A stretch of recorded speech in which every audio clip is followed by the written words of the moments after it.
Fuck. Alright. I need to label these fucking buttons at some point. Alright.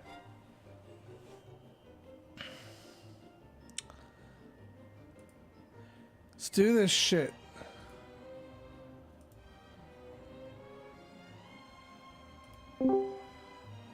Sup, dude?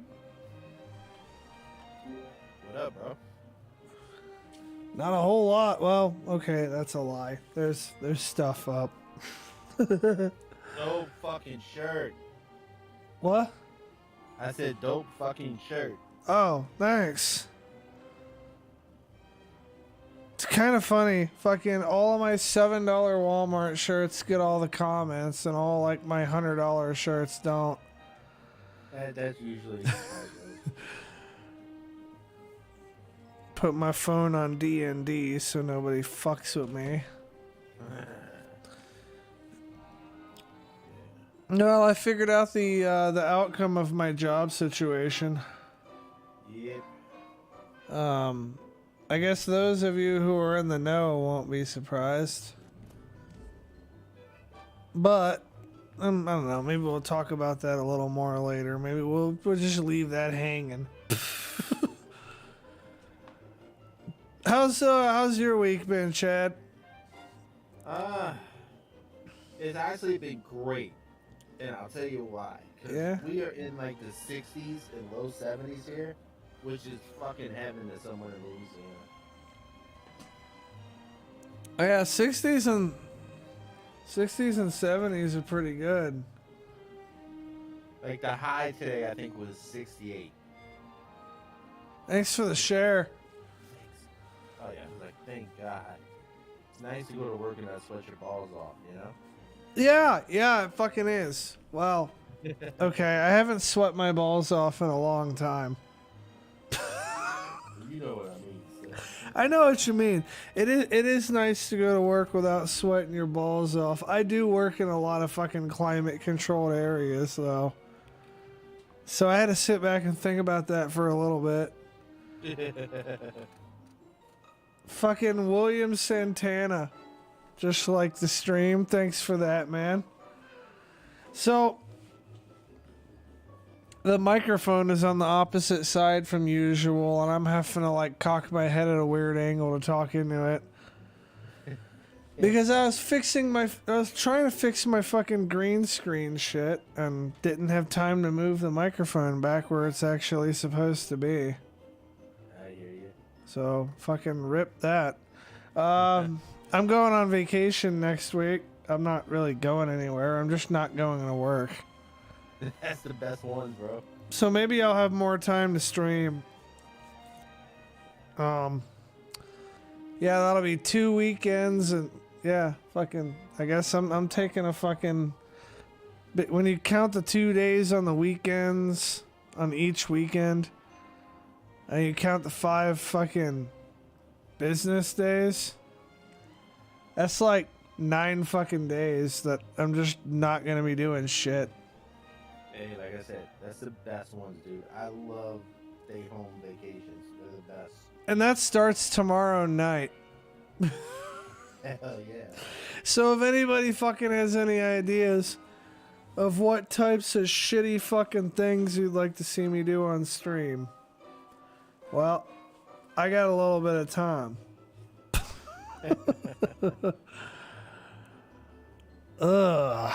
But yeah. I got a call out I kind of want to do, man, as far as the Sob Nation Discord goes. Oh? I want to know where the fuck are these meme makers, man. I put 2 bangers up and I've like seen nothing else up. I mean, I Well, would gladly keep supplying content, but you know. Quack was the one who was primarily making the memes. And he's like stopped doing anything. I mean, the first one was better than the second one. The second one was still kind of funny. And I'm not gonna lie, unless you've shown them to me. Like, I haven't looked at the fucking meme channel lately. No, you've seen both of them. The two fist ones. Yeah, the first one was a fucking banger. The first second one wasn't as good, but it was still kind of funny. The first one almost fucking killed me. Yeah. Oh man. So, fucking. I guess I will. I guess I'll talk about work for a little bit. Yeah. So it seemed like the company I'm with now was gonna promote me. I put in like a resignation a week ago. Yeah. Telling them that like the 23rd will be my last day, and oh by the way, I want my PTO. Right. Well, I don't blame you. Why the hell wouldn't you? Because they don't pay out for it when you leave. So I'm like, well, I just want to take it. Okay, I see what you mean. So it's like, yeah. So I wrote the fucking email and I was like, yeah, if y'all could approve that PTO, that'd be great. Right. No, I don't blame you. You know what? So I wish I had thought of that when I got laid off during COVID. I lost PTO in that fucking layoff. It was like I think that was the thing I was the most pissed off about. Like I lost like probably about 35 hours PTO. that's like almost a full check. Or Yeah. half a check or whatever. That's some money. But like I said, I got my job back. I got my PTO all back. I got the time given back to me when they hired me back. So it all kind of came out even. I got a little vacation. So I sat through a fucking meeting this morning and they're like, yeah, well, we're not going to be promoting you right now. I'm like, well, who are you going to be promoting? They're like, well, we're not going to be promoting anybody. Oh, wow. I'm like, all right, whatever, I guess. They're like, yeah, well, we still have to think about that and we don't have a timeline on that. And I'm like, so you're just going to sit on it? And they're like, yeah. I'm like, well, I'm not. Right? So if I ain't moving upwards, I'm moving outwards. Now don't get me wrong, I've liked the job that I've had. And aside from a couple of fucking gripes, have overall liked the last company, or overall liked this company. I mean, I've stuck around for 2 years. But when somebody else comes along offering me better benefits, Yeah, I mean, you got to do the best thing that's, you know, what's best for you. yeah, At least you gave them an option. You know, you gave them the option to make it worth your while to stay. They didn't want to do it, so it ain't like you just said, "Hey, fuck you," and left. You know, I mean, yeah, I don't feel bad about it. no, I wouldn't either. They did ask me for another week, which I was gracious enough to give them. There you go. So, I will be leaving this employment on the 27th Okay. and starting my new employment the following Monday. Nice. Yeah, you'll get another week, but I'm taking a fucking week off before it. They're like, yeah, we're gonna approve your thing, but you know, could you at least like work the last week of the month? I'm like, all right, whatever. Like, I don't hate what I'm doing. Like, fuck it. I already got my my new phone that I'm getting through my next work ordered. Nice. They asked me what kind of phone I wanted. So, do what? A working one, first off. I'll be going back to iPhone. Nice. Anna Bassett, what up, girl? What up, Anna?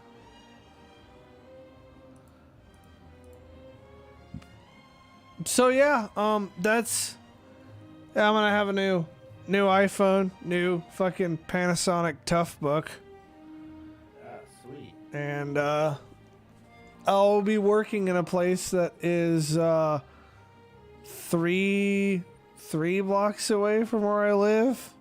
Oh, that's awesome. And I'll have a company provided vehicle for whenever they want me to drive somewhere. Yeah. Which is A-okay considering how fucked up my car is right now. Right. I'll probably be spending some time doing that. I don't have parts to fix it yet, but I could spend some time taking it apart. Yeah, getting already. Fucking taking all the fucking front body pieces and shit off since most of them are broken anyways. Right. Then I won't have to work around them when I'm putting the new radiator in, although I don't know how much they'd get in the way anyways. I've never done a radiator replacement. So I have no clue, bro. So I'm gonna find out how difficult it is and probably get back to you guys in the future on that. But my logic is it's already fucking broke. So, Can't fuck it up anymore, right? yeah, I mean, what's the worst that's gonna happen? My radiator is gonna be more broke. Good logic. I like that logic. You're welcome to jump on if you want, Anna. Well, I mean, I don't know. I kind of extended her that offer fucking blanketly. But, yeah, no. My policy is if you've got the perms on Discord, you can jump in whenever you want. We welcome the conversation around here. Well, I got through another few hours of what the fuck is that game? Starfield. Ah, nice. Yeah, fucking God, I kind of felt shitty halfway through that stream because I was like acknowledging comments and shit, and nobody could know it. Because I had to turn the webcam off because the green screen was just fucking up. Yeah. So, people are commenting, and I'm talking into the mic, but I have the button on to where I hear myself through the mic. Yeah. But I don't have the actual fucking mic button on. Oh, shit. It's like, fuck, I feel like a dick now. Dude, you know how many times I went live on the stream and did like my big fucking intro, talking to everybody, shouting everybody out, looked down at OBS and realized fucking mic is muted. Did like a 5-minute convo and the whole mic's muted. I'm like, fuck. Hey guys, how you doing? Welcome in. You know, that's all you got after all that. You're like, fuck. Oh no, well that's what you might have. What I have is like a fucking 10-minute monologue of me bitching about my shit not working right. Right. Because that's what I do. The least I can do is fucking make fun of it. Yeah. But I've done that so many times. Forget to turn the fucking mic back on. Like, you fucking idiot. Hey, there's my girlfriend. There's my baby. I tried streaming fucking showing off some of my magic decks, but y'all didn't give a shit about that. I went in, I watched some of it, dude. There was a lot of shit going on. Like, fuck. But yeah, eventually I'm thinking about doing individual videos on them. So I was just trying to it was mostly a test of how well the setup I think I have here works for that, and there's gonna be some more that I need to do, but You get it. yeah, I'll get it. I don't know. I feel like, I don't know, I came into that stream with some energy.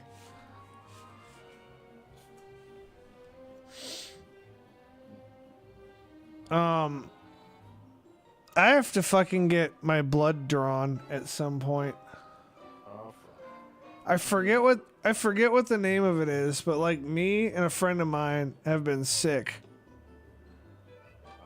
And like you know the cough that I've had that just doesn't seem to fucking go away? Yeah, apparently that's like a fucking viral thing. My friend also has it, and they went to the doctor to like fucking get rid of this shit, you know? It doesn't start with an M, does it? It does. Is it viral meningitis? No. Oh, okay. I don't think. Oh, gotcha. I'll message them and see. I was curious. What's the name of that disease again? Question mark. Wait, what button? Oh, that was a print screen. Okay. I just saw like my whole fucking screen go dark. Oh. I like fat fingered some shit when I was putting the phone back down. I was just I'm like, laughing at how nonchalant it is. He's like, what's the fucking disease again? So, but I almost spit out my beer, dude. I ain't gonna lie. apparently it's like a fucking like a viral thing Damn. that mycoplasma. Oh. I never heard of That that one. that's what we got apparently, because they went to the doctor. Of course.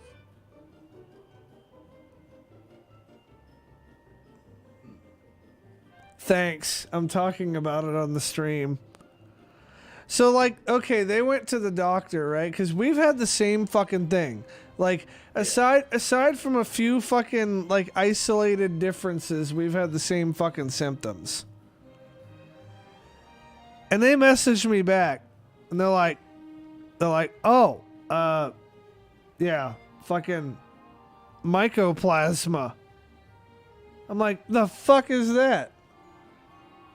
Well, you have to get your blood work done for it, and it's like the reason you're feeling so shitty.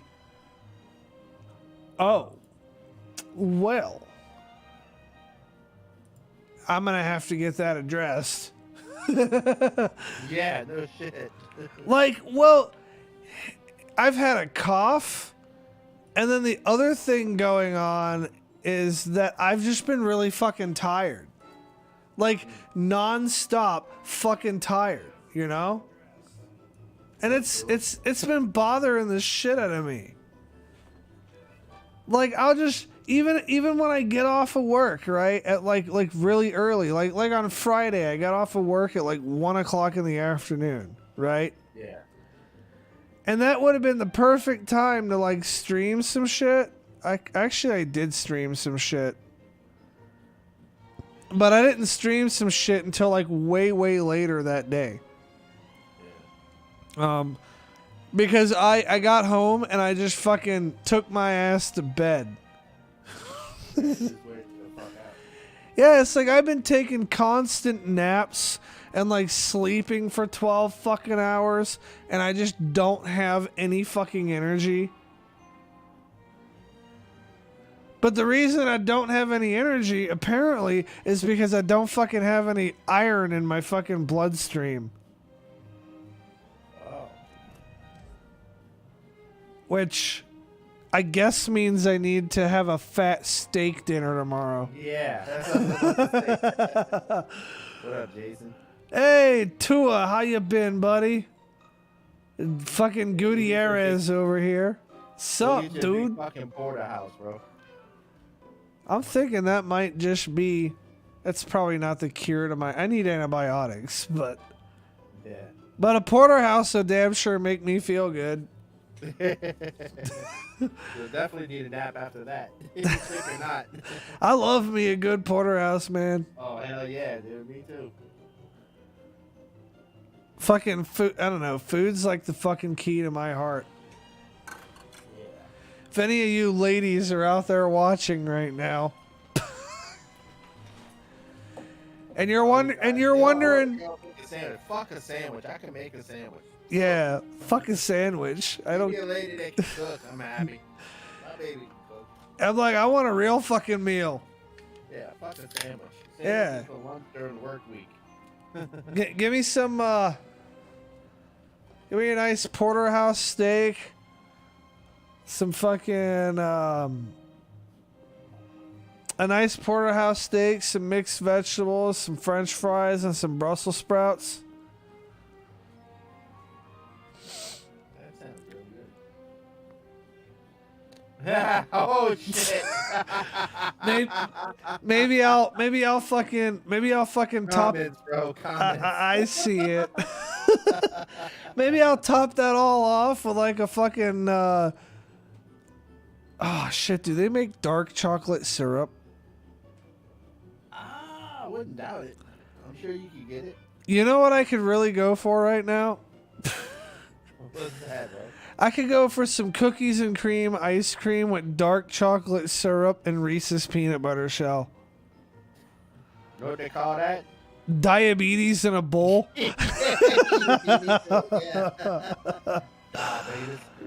Diabetes. Fucking tastes good though. Fuck it. On some real shit though, like a couple scoops. Well, I don't know. So, that Reese's hard shell. Let it sit on there for like 15 or 20 seconds so it hardens up, and then swirl on. Just a fucking dab of the fucking dark chocolate syrup. Yep. I'm gonna have to. You know what? I'm about to look that up for you right now. I want to see if they fucking really do make that. Man, if they got a Hershey's dark chocolate syrup, I fucking want it. You know what? You honestly got me curious. Well, yeah, I don't know if they make it because a lot of people don't like dark chocolate. Dark chocolate's like an acquired taste. It's awesome. I like. If I'm gonna get a Hershey bar, that's all I'll get is the. Oh, bro, they do. I'm gonna send it to you. You know, dark chocolate's not the only thing I'll get, but dark chocolate's fucking good. Use the link. Fucking, my friend gave me some Ghirardelli dark chocolates last night. Now I just have the fucking taste for it. Right, but no, I love that. I love that bitter, the slightly bitter dark chocolate taste. Though my favorite fucking, if I'm gonna get a Hershey bar, right? There you go. Yeah. If I'm gonna get a Hershey bar, man, fucking, you can't say dark chocolate's the only Hershey bar. I'm gonna strongly disagree with you on that, man. I'm gonna say it's the only. I'm saying for me, it's my favorite. I got 2 words. Cookies and cream. Okay, fair. Dude, the cookies and cream Hershey bar just absolutely slaps. But, I don't know, the only Hershey I don't get is the almond one. Yeah, I'm not a... They get stuck in my teeth. Almonds, I'll get almonds, you know? Yeah, they get stuck in my teeth. I don't like that shit. Robin said yuck. Yuck to what, babe? Yeah, I want to know. I gotta Me too, know. I want to know. Right now. Yeah, Chad wants to know so that you don't steal all of his fucking chocolate. Yeah, no, dude, she can't steal my chocolate. My sweetheart, sadly, my sweetheart does have diabetes, so that would not be an issue. You like the almond Hershey's? Oh, okay. Well, you won't have to worry about Chad stealing that. No, you don't have to worry about me stealing it either. Not horrible, but if I want almonds, I'm gonna buy almonds. If I want chocolate, I'm gonna buy chocolate. Oh, you saying that to cookies and cream? Huh? Wow. Okay. If you were in Discord, I'd like slap you with a newspaper. Yeah. That's fucking blasphemy. God, those wars used to be fucking hilarious in Discord. That is fucking blasphemy. Yeah, those wars used to be fucking hilarious. Yeah. That was some funny shit back in the day, man. And motherfuckers was always trying to pick fights with admins. Yeah. Like we don't have special commands that'll just like lag the whole server. I remember fucking typing that fucking clown command so much it would lag the whole fucking server. Yeah. Birthdays were the best. Yeah, I be telling people to do birthday beatdowns and bitches don't be doing it no more.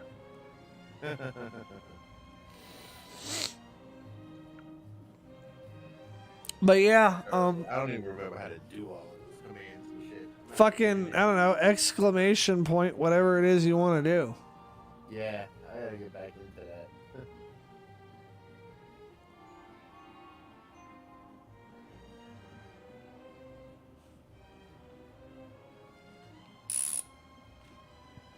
I need to put this fucking screwdriver. I need to put this screwdriver on the other side of the room. I'm gonna fucking just rattle that thing and make fucking. Like a little fidget spinner. I can't fucking help myself with that fucking screwdriver, man. So, I don't know how you. We talked briefly during the week about the current events and shit.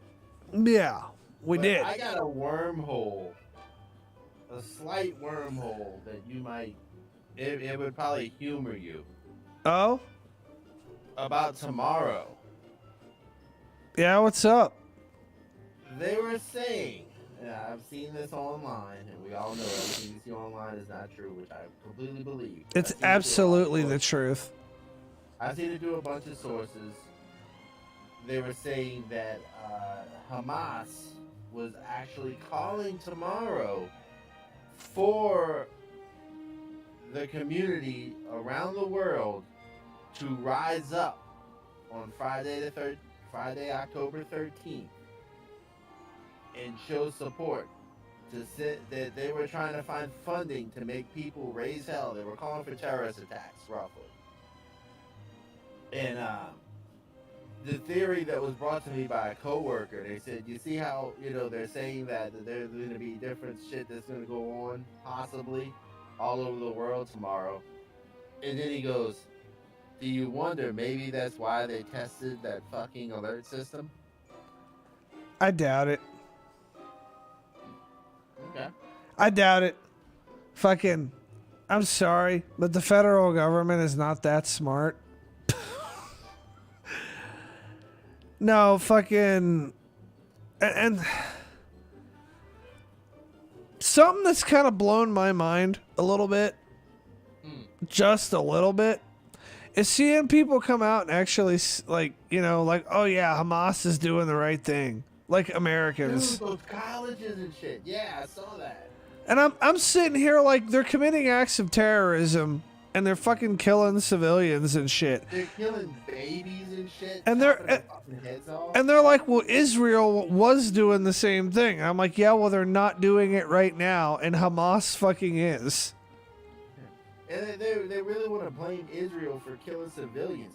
The Hamas are hiding it. But, I mean, they're launching, like the president said. They're fucking disguising. They're launching rockets out of kitchens. Yeah, and they're also disguising as Israeli fucking militants. Yeah. Like, it's gonna get bad when Israel does launch a ground attack if they do, because they're not gonna know civilian from fucking Hamas. They're gonna have to just fucking fight. yeah, and the thing about Israel is they don't really fuck around. No, they don't. Like, There are no fucks given. If they're after you, they're gonna fuck you up. like they'll come get shit done. Yeah. I mean, I don't know. I don't think that this whole situation is even remotely good, like at all. That being said, until I find some information that like changes my mind, like, I'm sorry, but I'm with Israel on this. Yeah, I am too. Now let me ask you a question, because this is what I firmly believe. Think Iran's behind this shit? As far as a proxy being behind it? If anybody is going to be behind it as a proxy, honestly, I think it'd be Saudi Arabia. Really? Yeah. I thought it would be Iran to stop the deal that Israel and Saudi were actually trying to make. No, I think it'd be fucking Saudi. Wow. But That's so, interesting. but I never thought of that. Saudis over there fucking just do. Saudis over there doing lots of fucked up shit simply because we let them. Wow. I never thought of that, dude. We honestly probably need to rock Saudi Arabia's shit in. Now they're saying Israel's getting hit from the northern border too. I mean, it doesn't surprise me. Like, Oh no. and I as well, for those who are privileged enough to be on my friends list, have seen that the day after fucking, and I still maintain this position, but the day after the attack on fucking Israel happened, like, I came out and was like, hey, this is where organized religion gets you. Yeah, I saw that post. Yeah. And Right. that post kind of blew the fuck up, but I legitimately think that these people are fighting over a fucking sandbox because they think it's holy. Yeah. You're not wrong. You're really not wrong. I agree. And fuck, like, every religion fucking thinks that's the Holy Land. Yeah. Fucking Jews think it's holy. Christians think it's holy. Muslims think it's holy. And these are the religions that have been fighting the most. Since the Stone Age, yeah. That have been fucking killing each other, slaughtering each other, going on fucking crusades and jihads and shit.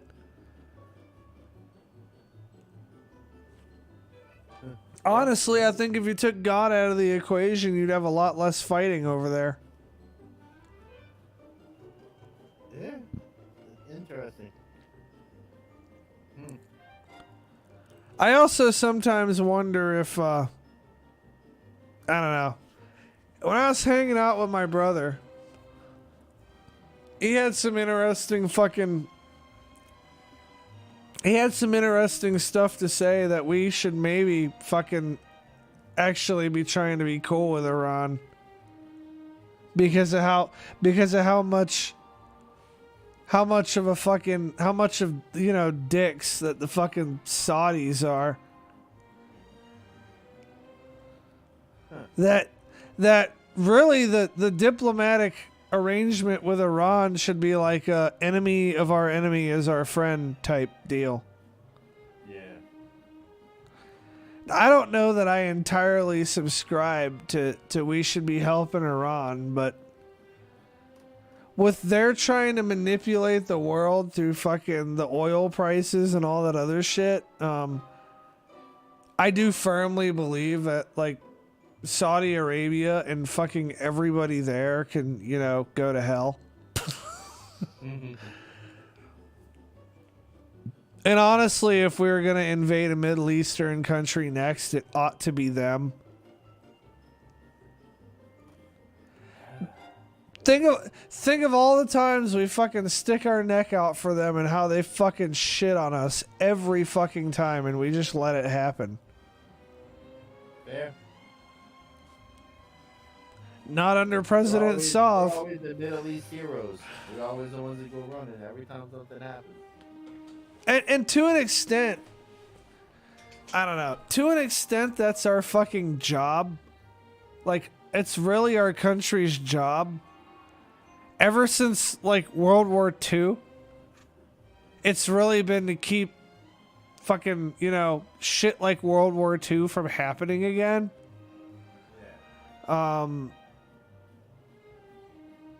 Say what you will about us being the world police, but nobody else can do it.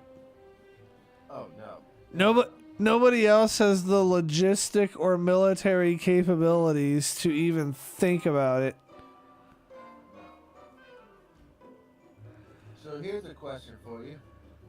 Yeah? What do you think it'll take before the U.S. is physically involved in this? Couple of American deaths. Well, they've had almost 50. Yeah, No, it's... I'm sorry, I'm wrong. That's dead and unlocated. I'm sorry. I don't want to be wrong. It's got to get to the point.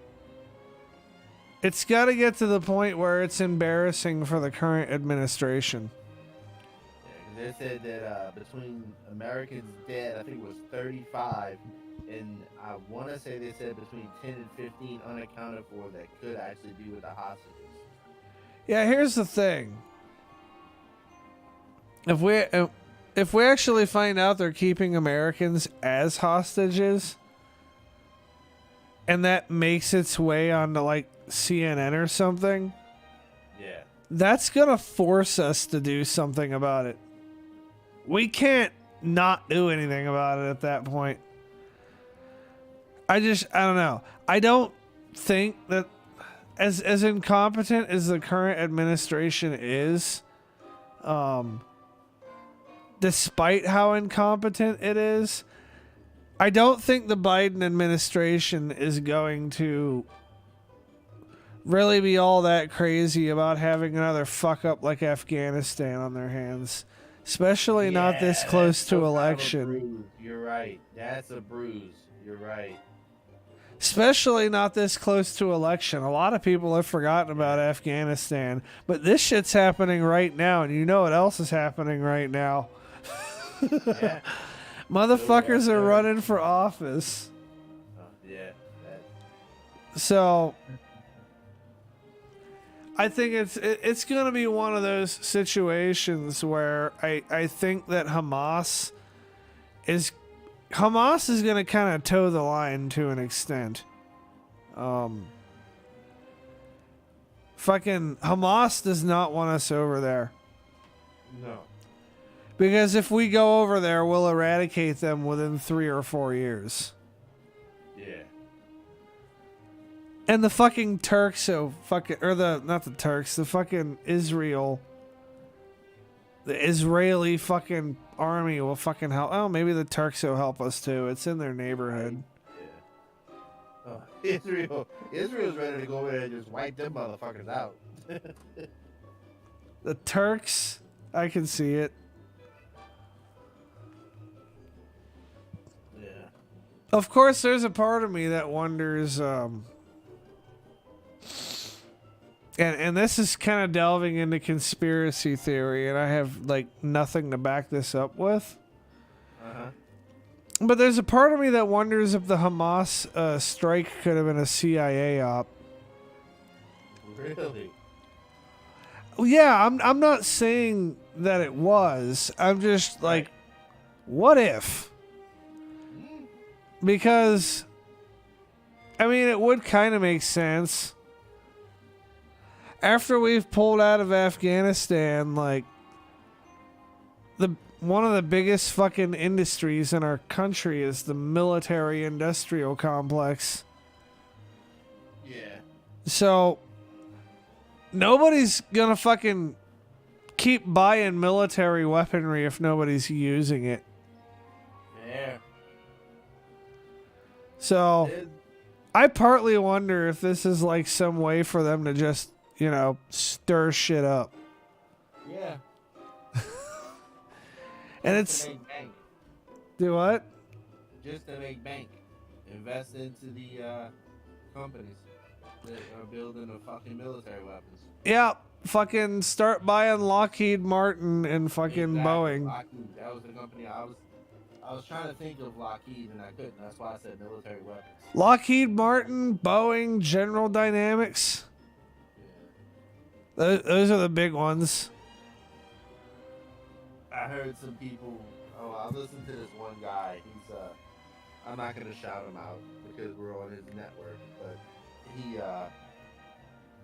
he's a big conspiracy theorist guy, and he said that's what he was saying about it. He said that I have a theory. He says, why is it that America says we stand with them and we're not gonna let anyone else come in and use this to their advantage in any kind of way? He goes, but yet you telling me the U.S. isn't investing the fuck out of Lockheed Martin right now? Yeah, I mean, Like, you'd be dumb not to. yeah. I mean, even if we don't go boots on the grounds there, I mean, really should have been investing in Lockheed Martin and General Dynamics the moment the Ukraine situation popped off. Fair. Because, like, even if we're not going boots on ground, if we're not doing that, like, we're going to be sending them fucking weapons. Oh yeah, I mean, don't we have some carriers out right now in the Mediterranean form? We have two carrier strike groups positioned there right now, which doesn't sound like much, but that is a massive fucking display of force. Yeah. Like, that's that's comparable to, like, us going to fucking Iraq.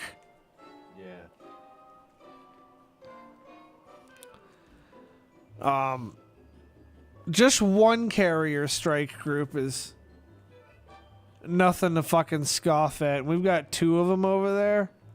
Yeah. Like, a carrier strike group is like damn near a fleet of ships. That's not even counting the fucking aircraft. You got two fucking aircraft carriers out there. That's bigger than a lot of countries' entire fucking air force. Yeah.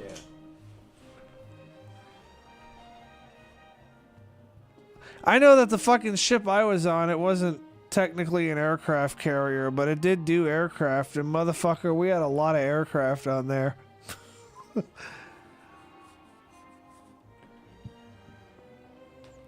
I hear you, man. Somebody who I'd started recently following is Peter Zihan. He's got some interesting shit to say. He's on the tube. The name is spelled kind of weird.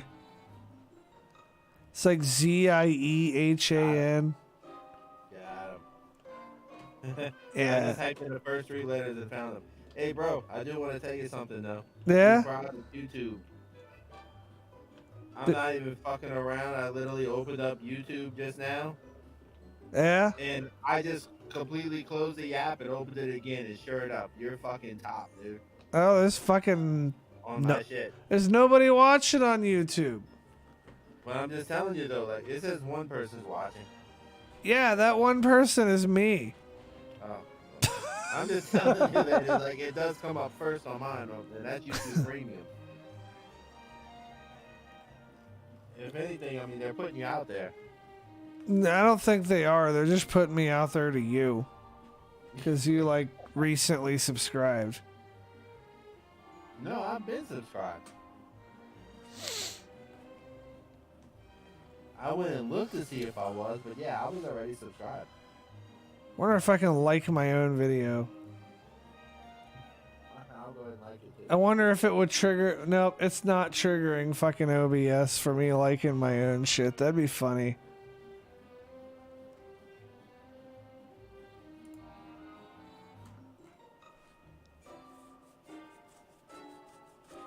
Fuck it, my phone ain't doing nothing but sitting on the charger. Fuck, I'll leave it on there. That's another one watching it. So, I'm kind of pissed off at fucking Jiffy Lube. Uh-oh. Bunch of dicks. Does this have to do with the work vehicle? Yep. Yeah, I saw this story.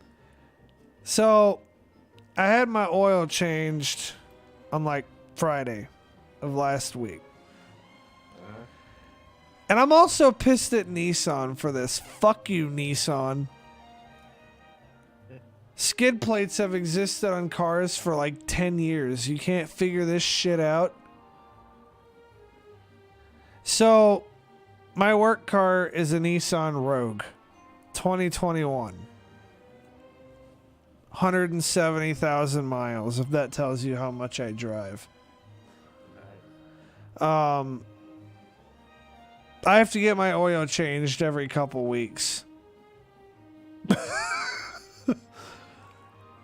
Anyways, I went to go get my oil changed, and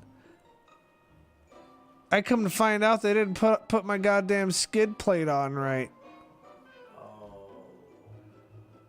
So I'm like, I don't know, 300 miles away when I hear this bitch just dragging on the fucking road.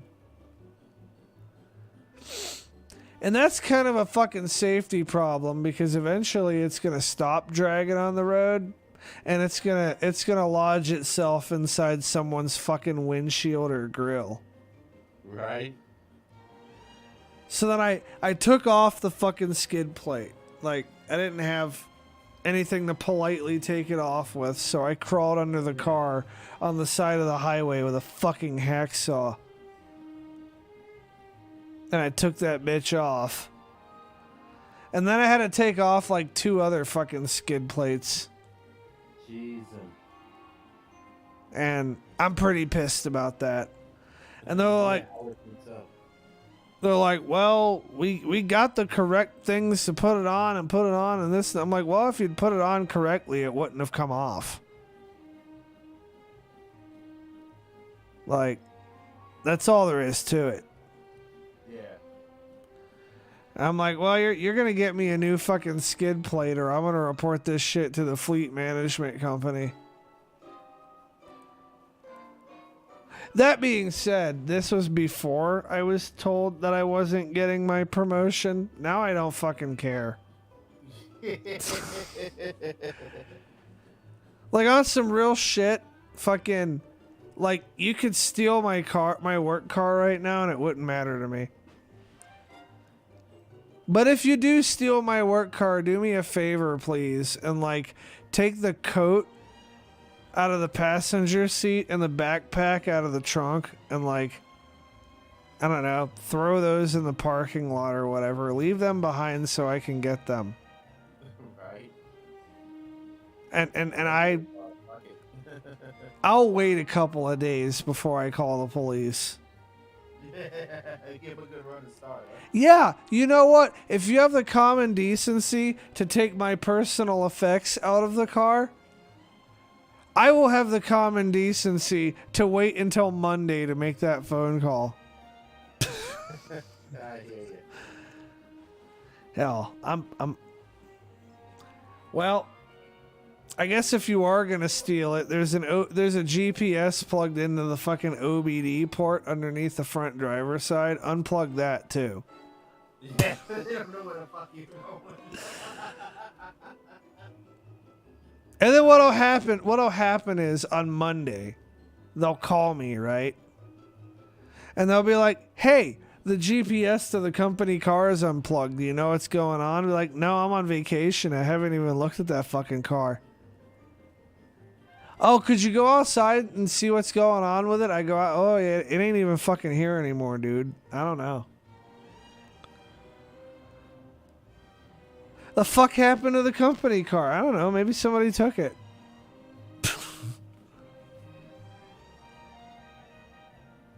Hell, if you like and subscribe, I might even give you the fuel card. Like, I don't fucking care. I just don't.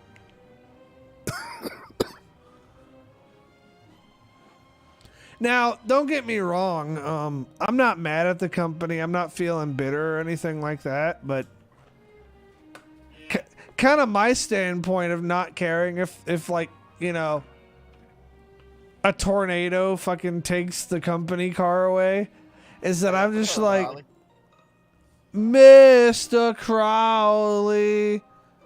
Dude, that fucking stream when he comes in. It's so funny that you thought of that too. Fucking, you go ahead and fucking. Man, I had one time when they threatened to take the company car away from me. Last year. Yeah. Yeah, I told them I hope they do. Why is that? Like, well, because y'all will have to pay me mileage. We don't have to pay you mileage. Actually, that's federal law.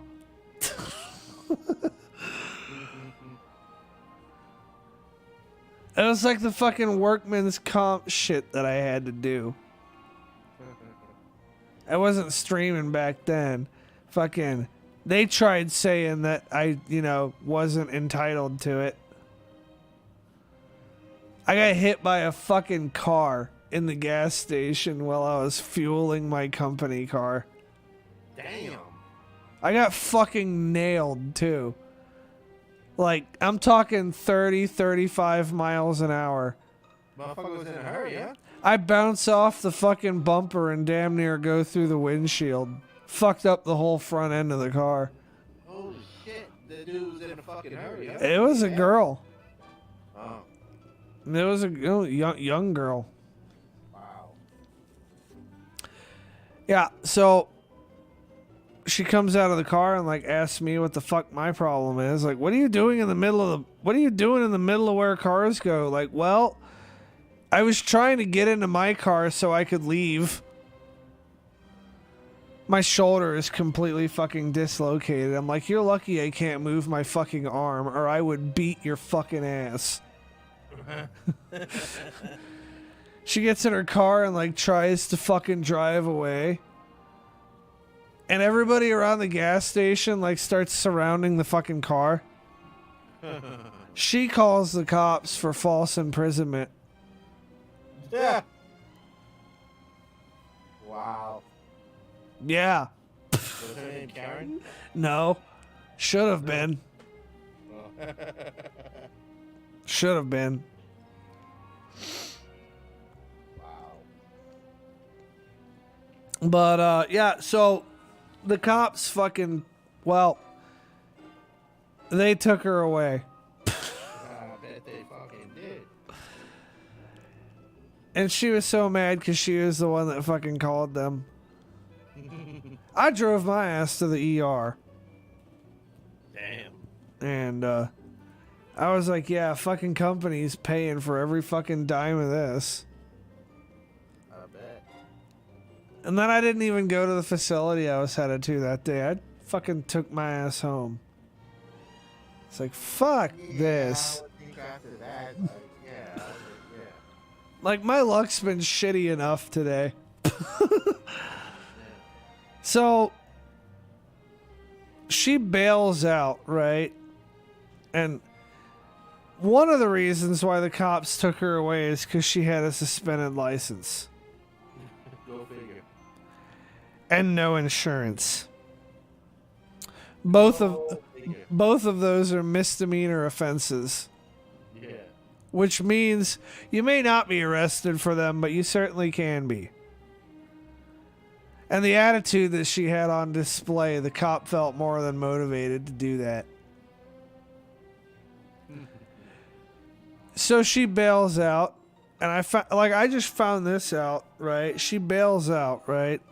One of the conditions of her bail is that she's not allowed to fucking drive a car. I mean, she's already not allowed to drive a car because she doesn't have a valid license, but that's besides the point. Like, specifically, her bail would be revoked if she was seen driving a car, like, fucking anywhere ever. And she got pulled over for going, like, 18 over. Still didn't have insurance. Still didn't have a valid license. Even if she did, wasn't allowed to be in the car. That's one case you'd have loved to be a bounty hunter for, huh? Remember me, bitch? Surprise, motherfucker. Well, that actually wouldn't have worked because the cops took her ass straight back to jail. But it would have been funny. Oh, she like skipped bond? Yeah, that's what I'm saying. That would have been fucking hilarious. Yeah, it would have been. Remember me, bitch? Surprise, motherfucker. Hi there. Yeah. Those are working fine now, bitch. Fucking watch your head. Yeah, bonk.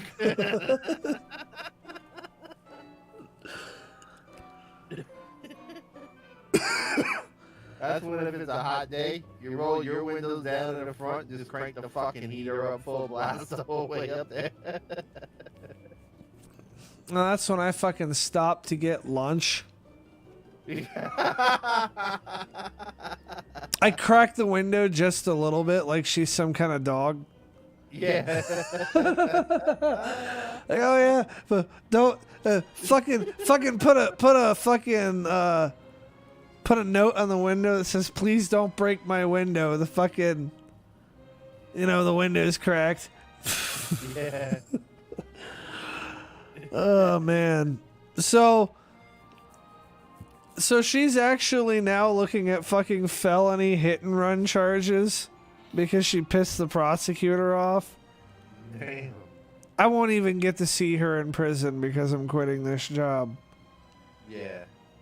I have ran into customers of mine, though. People from my bounty hunting days.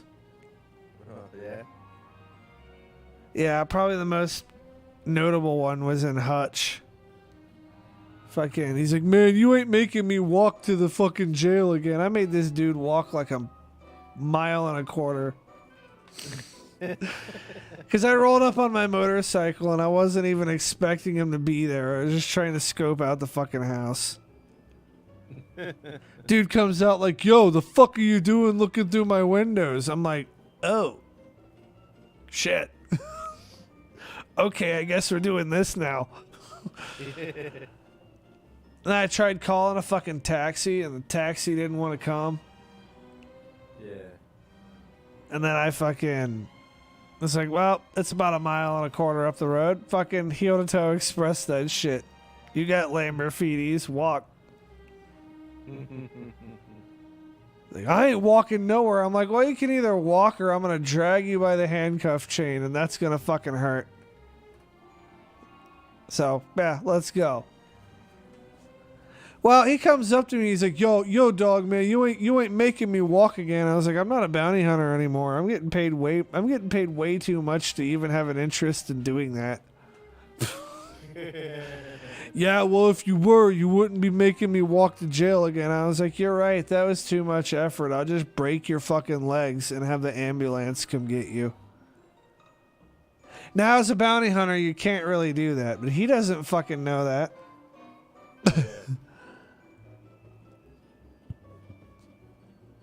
God, I had some stories from those days. You remember that guy who came at me with the fucking machete? Yeah, I remember you telling me about that. Oh, it was like we were in fucking Brazil or some shit. Oh, man.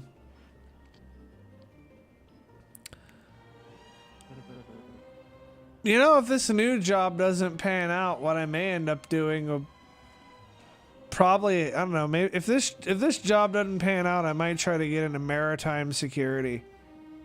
Yeah? Yeah, that's I mean, basically they pay you to stand on board a fucking cargo ship and shoot pirates. Oh yeah, that's something you're fucking out of. And I've got plenty of experience in all of the above. So I think, I don't know, I'd fit right in there, you know? Yeah. You may enjoy that one. I might. That's the fucking problem. I don't really want something that I enjoy too much.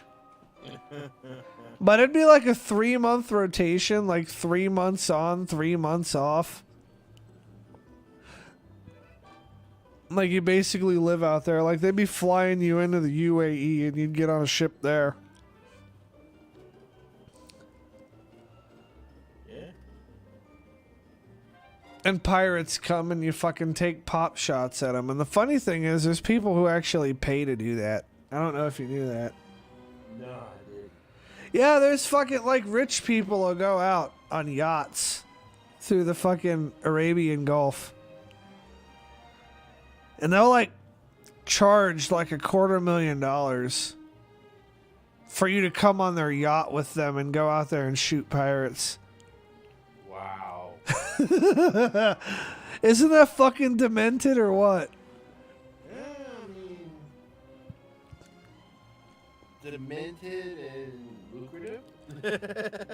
I mean, I don't know. You're fucking paying money to be able to kill people. Like, it's not like you're fucking getting paid to kill people or like you're in the military and have to be there. Like, you're legit going out of your way to pay money and fly your ass over there and do it. You know, there was a movie. I want to say it was either late '80s or mid to early '90s that was set in Louisiana by Jean-Claude Van Damme. It was called Hard Target, and that was basically what it was. They were grabbing fucking homeless people, and these rich motherfuckers are coming into New Orleans and paying, I forgot how much money, to go out and be able to hunt and kill a certain person. And they would strap like 10 grand in a fucking belt of cash around the homeless person's waist and tell them, if you make it to the river, the money's yours. And they fucking go out and hunt this motherfucker while he was trying to run his ass through the city. I don't know if you ever saw that movie, but it's that whole premise is based around an old story called The Most Dangerous Game. And it's I don't remember when it was. It's an old ass story. Yeah. And it was these rich people that would, you know, want to hunt humans. And they had like this remote area, and they'd fucking like pretty much in the morning like send the people out, right? Yeah. And then like after lunch they'd come out and like start hunting. It was like a short story. I'm gonna see if I can find information on it for you guys.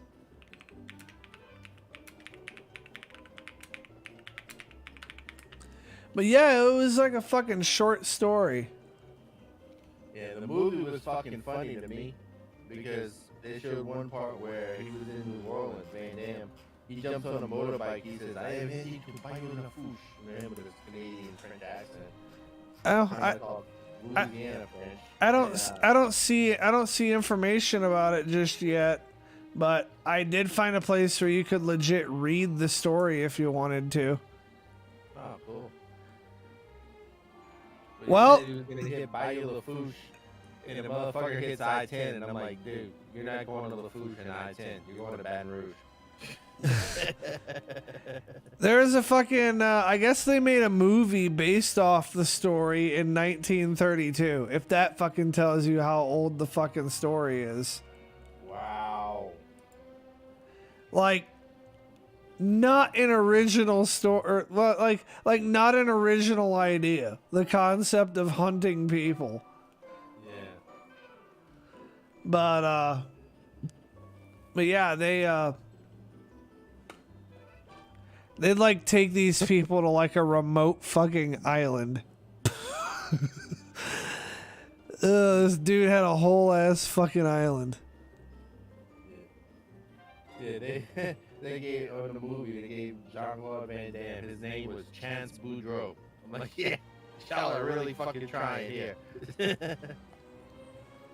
He grew up with his uncle that lived in Thibodaux, Louisiana, which is what they call Bayou Lafouche. He was a moonshiner. Yeah, okay. Well, they played this fucking southern stereotype like a motherfucker in this movie. I don't know much about Louisiana, but that sounds stereotypical as fuck. Yeah. You know, I mean, my last name's Thibodeau, and I might have a still in a box, the parts of it in my living room, but that, fuck you, you know? You know, that's fucking. I really do have the parts for it still. When we were talking about fucking prison, Anna was saying don't drop the soap. Now, I agree with her, but for a different reason than most people think. Contrary to what Hollywood would tell you, Yeah. like, people are not going to come after your asshole if you drop the soap. That's not going to happen. Now, what might happen... What might happen is you might get a fucking bacterial infection if you use that soap. Yeah, once it hits that floor. Once it hits that floor, fucking, that's that. Because I listened to a podcast with a dude that was in prison, and he said, he goes, yeah, it ain't all like that. He goes, there's certain parts of the shower you don't go to because that's what's going on over there. He said, but the guys that go to that part of the shower go there because that's going on. Yeah, like they want to do that. Yeah. But yeah, that's kind of I mean, I don't know. Here's when you want to talk about dropping the soap, people think about people reaming out somebody's asshole and they bend down to pick up the soap. Here's what people really need to be thinking about when they say don't drop the soap. Okay? Think about all the fucking bodily fluids that secrete from you when you're taking a shower. All the times that you've like taken a piss, like whatever, I'll piss in the shower, it'll just go down the drain, right? Fucking spit. And you gotta think some of these people have fucking STDs, right? Yeah. And you gotta think there's like 200 people using that fucking shower. And they're doing other things while they're taking the shower, like they're, you know. And all of it is ending up on that floor. Yeah. So if you really want to think about using the soap that you dropped, just think about 15 minutes ago, some guy could have been in there fucking rubbing one out before you were there. Yeah. And now you're like rubbing that guy's fucking jizz all over you. Yeah.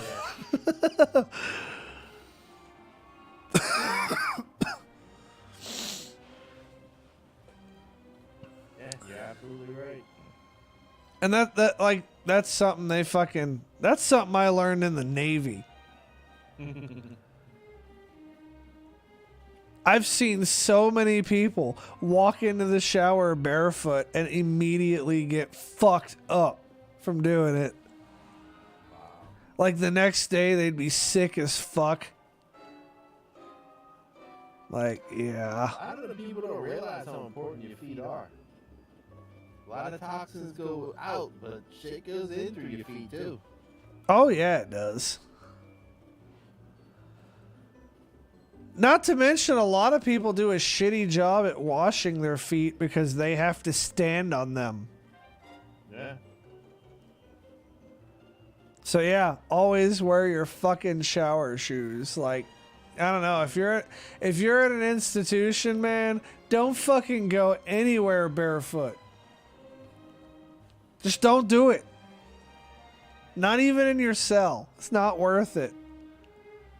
Right. Don't even go anywhere just wearing socks. That's even worse. You're just collecting shit to put on your feet. Yeah. like don't even fucking do that. Like, I don't know. Fucking learning about that shit in the Navy turned me into a fucking germaphobe when it comes to my feet. Oh, that. And the showers in the Navy fucking sucked. Shower curtains are supposed to be white. Them bitches are various shades of yellow and brown. So you're like really, really scrunched up, hoping the fucking shower curtain doesn't touch you. Right. Like, I can't touch the shower curtain. I can't touch the wall. Like, We can't touch shit but the water. Then you question in the water after seeing all that shit. and I'd bet you prison's the same way, except for they have bigger fucking showers. I know they got bigger showers. They don't have curtains, I'm sure, either.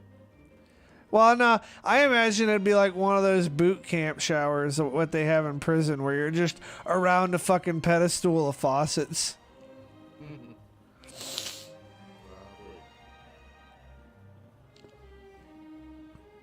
But it's probably a little bit different in that in boot camp, you're like too fucking tired to care.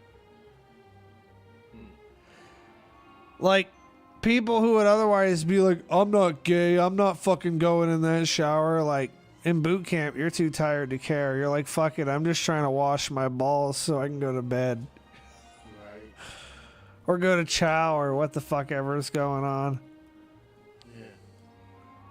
Plus, you don't want to be that guy who has bad hygiene in the military.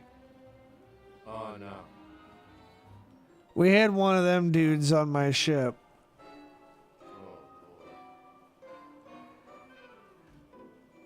You remember fucking high school when like the fucking popular girls would put on like way too much fucking perfume? Yeah. And then like they'd walk down the hallway And the whole hallway felt like you got fumigated. Like Yeah. the scent of perfume would follow like 20 or 30 feet behind them. Mm-hmm. That's how this guy's fucking stink was. Oh, God. Fucking hosed his bitch ass down with the fire hose one day. I'm surprised the upper management didn't fucking jump his ass. Oh, they did. I mean, he wrote fucking paperwork and counseling shits and shit all the time. Dude fucking sent me a fucking friend request on Facebook fucking few months back. I was like, fuck you.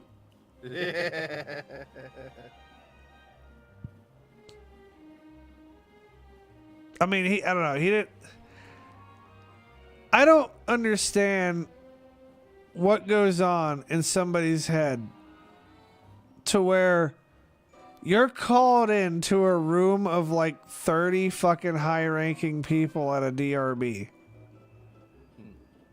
and told to wash your fucking ass, and you just like choose not to. Yeah.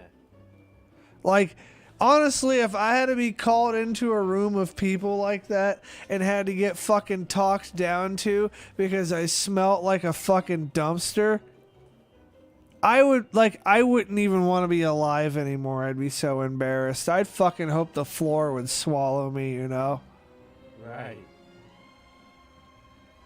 I just don't understand how people let themselves get like that. Like, okay, skipping a shower for a day or two, whatever, but there gets to be a point.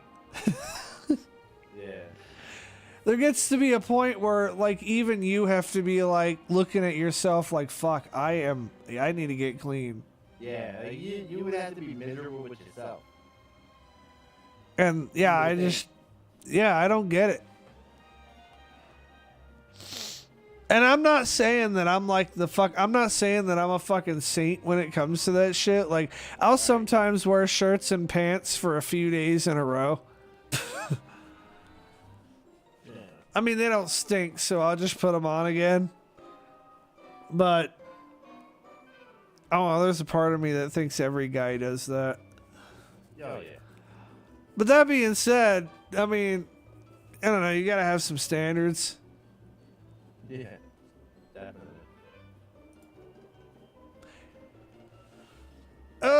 You know what? I finally liked your fucking page, Chad. Oh, appreciate it. I don't know if you saw that. You might be the 400 of fucking 400. I finally got the 400 followers. So I think, I think I am, because you were at like 399 when I liked your shit earlier. That's fucking dope.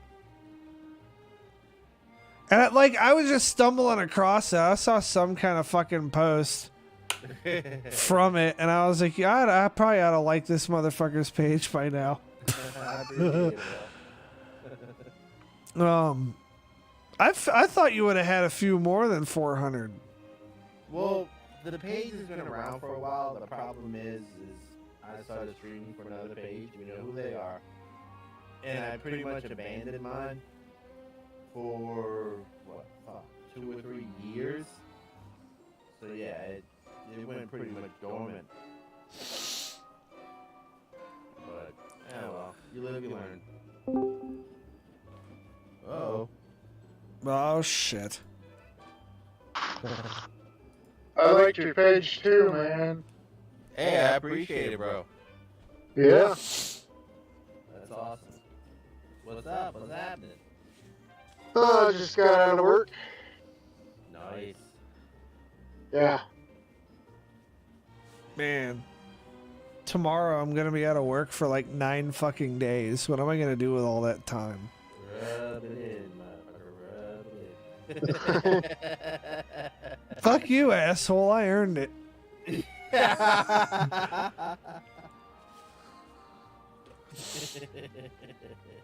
I know you did. I used all mine up for the year.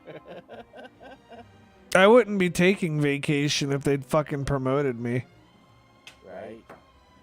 It's like, fuck it. If they're not gonna fucking pay out my PTO, I'm gonna burn all this shit off before I leave. Yeah, Yeah, I mean, you might as well. It'd be stupid not to. So, yeah. Sorry about the last Starfield stream and not having fucking correct audio on it, Bryce. Oh, no, it's okay. I thought about saying something. I probably should have. Yeah, it would have been smart to. I was acknowledging comments and, like, nobody had any way of knowing that I was.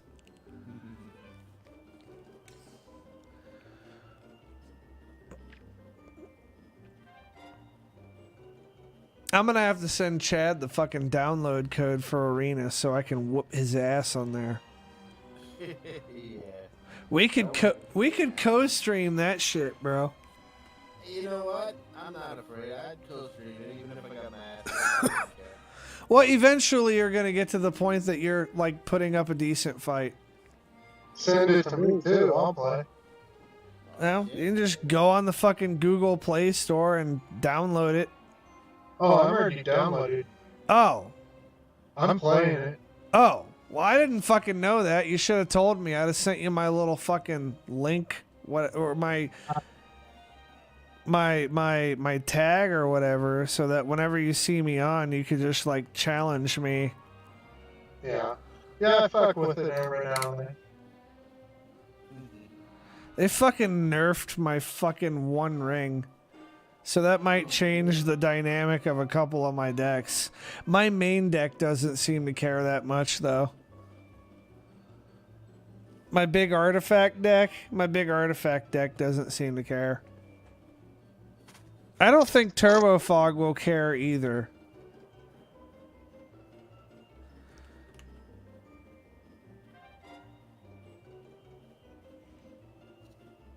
I gotta find my profile on this fucking thing.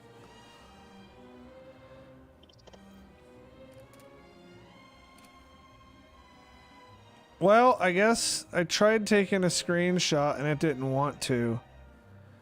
I guess I'll just post my thing in fucking Discord. There you go. Yeah, that'd be smart.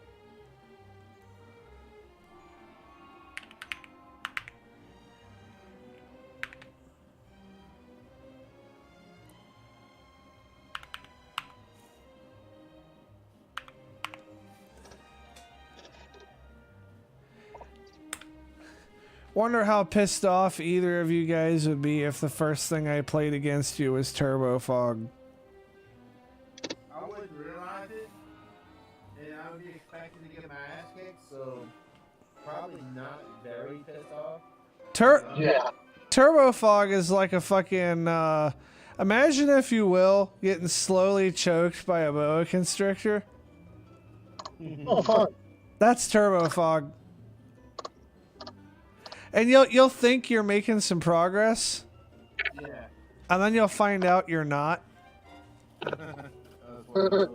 Fuck it, are you on there, Bryce? No, not right now. I'm driving home. Oh, okay.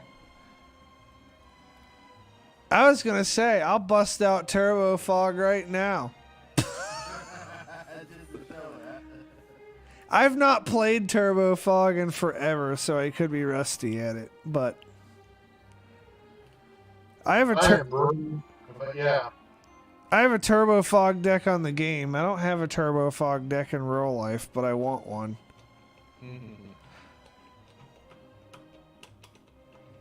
I didn't know it was still a viable strategy because I like took a break from the game for a little while.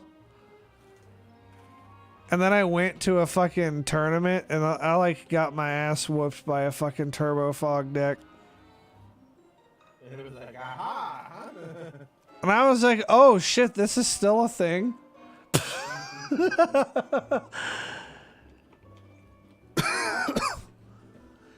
Like, the thing about it is Turbo Fog decks don't really do anything. They don't do anything until they get to a certain point. Then they fucking do everything. But the problem with Turbo Fog decks is it takes forever to get to that point. So they'll just sit there and like, oh, you think you're going to do damage to me. Well, you're not doing that. Oh, you think you're gonna attack me? Well, think again. Yeah. The whole fucking game.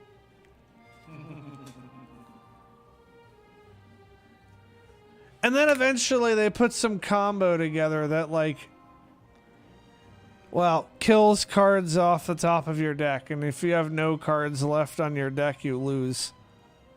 Yeah. Like, that's the normal, not Magic people way of putting it.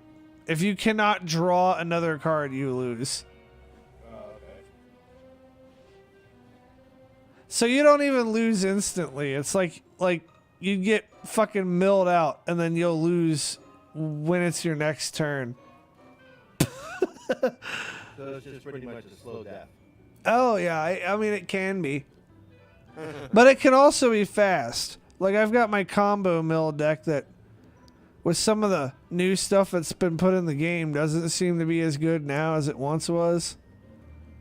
I ain't as good as I once was. But yeah, that's got a combo that'll kill off your entire deck in one turn. And the entire deck is built around doing that combo. That's the deck I was playing, I think, on the last live stream. The red-blue deck where I was just like losing a bunch because it ain't as good as it once was. And the algorithm's been fucking me because I haven't purchased anything. Go figure, huh? Yeah, if you're playing a regular game, it doesn't fuck you. But if you go in a ranked, you'll start finding the shuffler like fucking with you.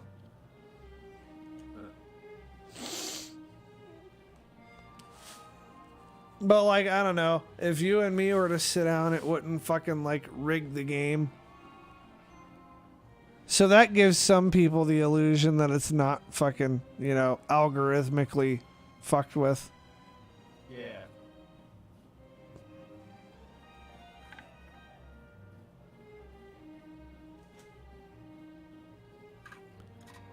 On the subject of Magic, the newest set they've come out with is the shit. Oh, really? I love it. I've gotten all kinds of like really good stuff from it. I haven't gotten the one good thing that I really want yet, but I've gotten all kinds of really good stuff.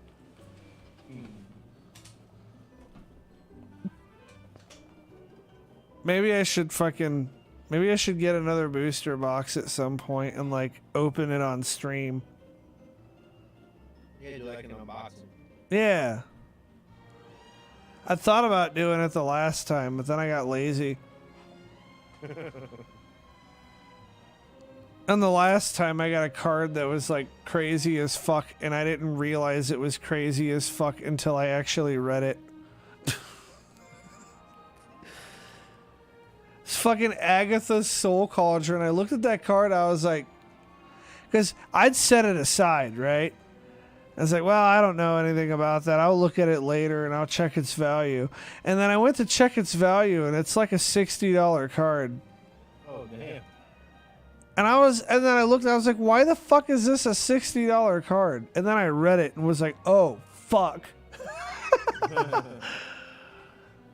It's like, well, this is pretty substantial.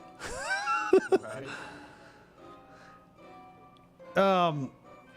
It lets you use abilities of your opponent's creatures. Oh, wow. Well, any creature, but that all right. I'll read the card to you and then I'll tell you what it means.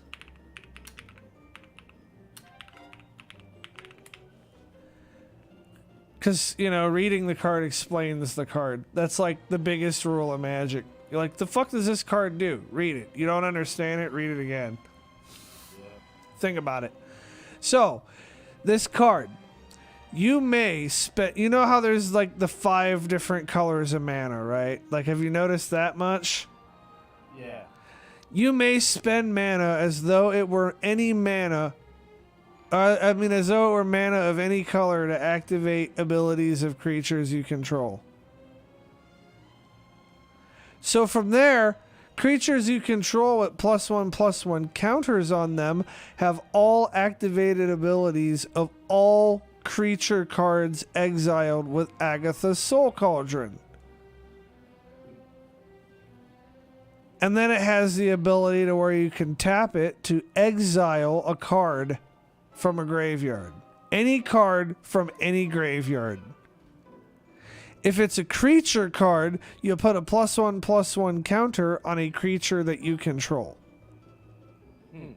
So basically, it'll let you rip something out of somebody's graveyard, which that in and of itself is a really powerful thing to do.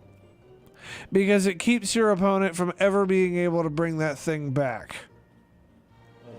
So you can rip it from the graveyard, and then if it's a creature, put a 1/1 counter on target creature you control. So you put a 1/1 counter on your guy, making him bigger. And then on top of that, your guy that has the 1/1 counter has every activated ability of every creature card that you exiled with the Soul Cauldron. And that shit can get really fucking wild really fast.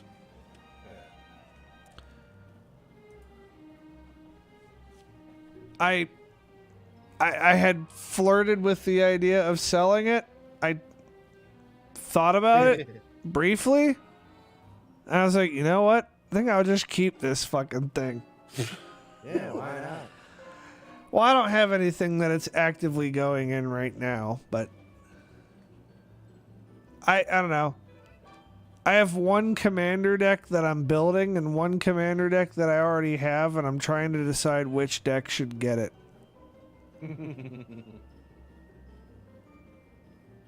Because I could pop some shit off with that. Plus the graveyard hate it gives you. Like, there are some decks in Magic that what they want to do is like play stuff from the graveyard or abuse the graveyard in one way or another. I even have decks myself that want to abuse the graveyard in one way or another. And for you to have the ability of, well, you don't get to keep that in your graveyard anymore. On top of everything else it does. Like, you've never really had a chance to look at many of my deck lists, I don't think. But if you've looked at any of them, or you looked at, like, my master fucking pauper collection, you would see that, like, amongst my decks, I think I have, out of all, like, 11 of my decks, I think I have, like, 14 copies of a card called Relic of Progenitus, simply because it lets you blow cards out of the graveyard. Like, I will go on eBay and I will just buy bunches of copies of that card. In fact, let me check eBay right now. Fucking, it's such a useful thing. What games have you been playing lately, Chad?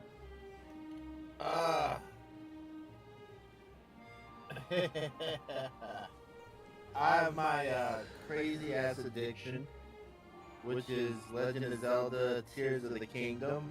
I am about 350 hours in. I've actually beaten the game, but now I want to complete it. I'm like about 60% completion. I've been streaming Fortnite. On Mondays I do my wrestling, and I'm actually going to dig back into my roots and start probably after this weekend back into Legend of Zelda Link to the Past, killing fucking randomizers, item randomizers on that game. Get back into the shit I'm good at. So, pretty much that's about what I've been playing.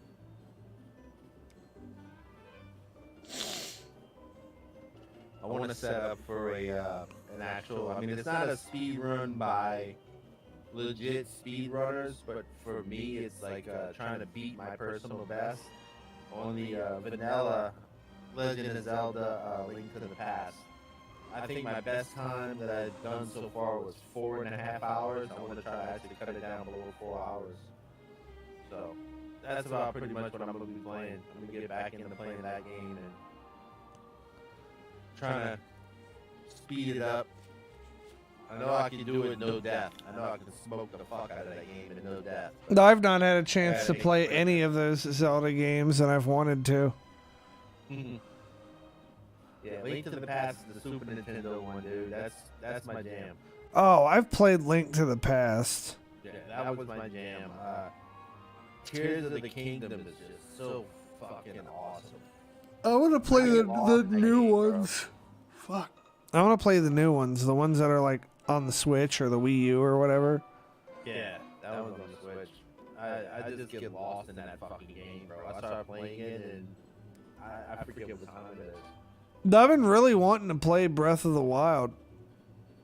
Breath of the Wild is good. I sucked at it, ironically. But I think now me playing Tears of the Kingdom, I think I'd be a lot better at Breath of the Wild. Like I just completion this one, I'm gonna pick up on that one and start playing it. I don't know. I need to find a good fucking ROM for it. Either that or, I don't know, maybe I need to just buy a hacked Switch so I can rip it.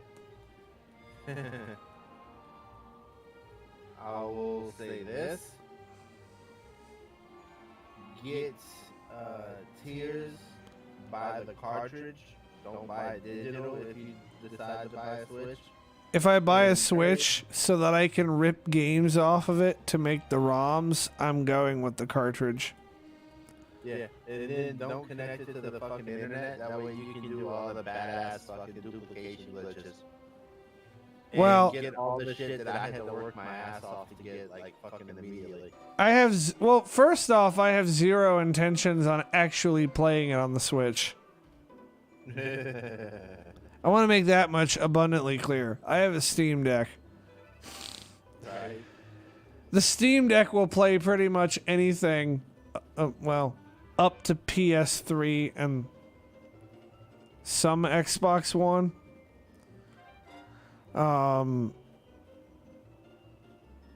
It's really good for emulating. I've had mixed results with some PlayStation 3 games, but I mean, I have a repository of all the fucking good games from PlayStation 2 and earlier. I think I have like, right now, I think I have like 600 gigabytes of ROMs. Nice. Like, you would think that I should be a retro streamer because I have like the ultimate retro streaming, or I have the ultimate setup to retro stream. Like, I have shit that fucking retro gamers would kill for. Dude, I almost got my hands on a fucking, like, a load of PlayStation 2 discs. I had a buddy of mine, he says, man, does anybody sell it a PS2? I got a ton of games, but I don't have the system to play them on. I fucking immediately answered and said, dude, I got a PS2, but I'm not fucking selling it to you. However, I will gladly buy all those games from you. Just name a price. Oh, all right, dude. Let me just see if I can find a system. Fucking next person comments. Oh, I got a system. I'll give it to you. I'm not even using it. I'm like, you fuck. The thing is, like, if you were able to get a hold of those, like, honestly, I'd ask to borrow them from you.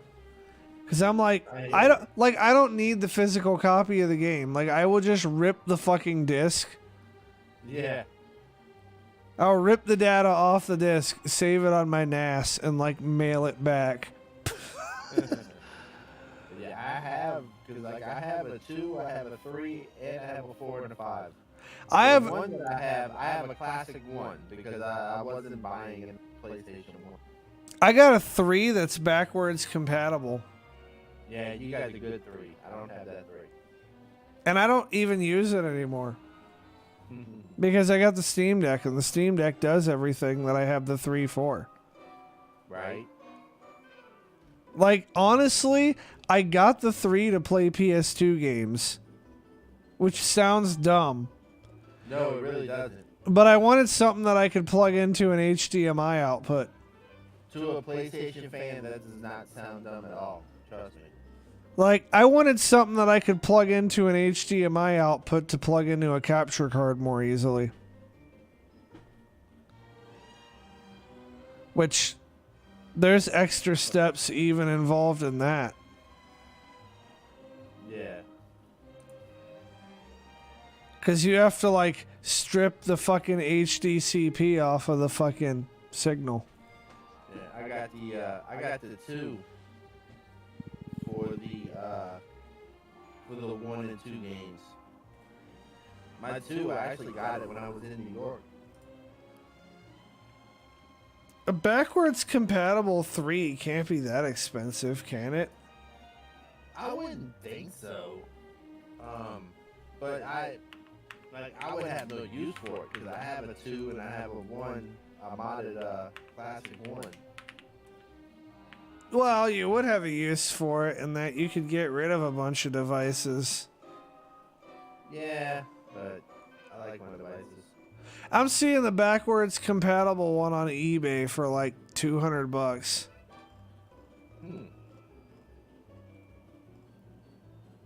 And I don't know, I'm seeing ones that look like the backwards compatible one for cheaper.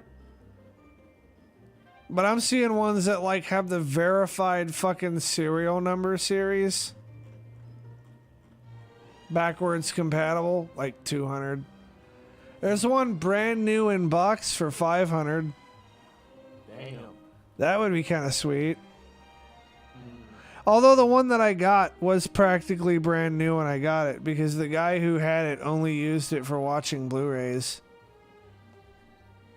Guy I'm good friends with. In fact, in here, tour. Big fucking tour. For my birthday this year, he actually gave me, it was his brother's, a fucking Nintendo Entertainment Center. That's cool. NES was like, yeah, I think it was like 10 or 12 cartridge games. I was like, fuck yeah, dude. Maybe one of these days I ought to hook you up with a fucking retro pie with all my fucking ROMs and shit on it. That's cool. Me and him met up, we've hung out in person a couple of times. He lives right there in Mississippi. My retro pie has like 40,000 games on it. That's insane. Like, everything fucking N64 and older, if you want it, I got it. That's insane.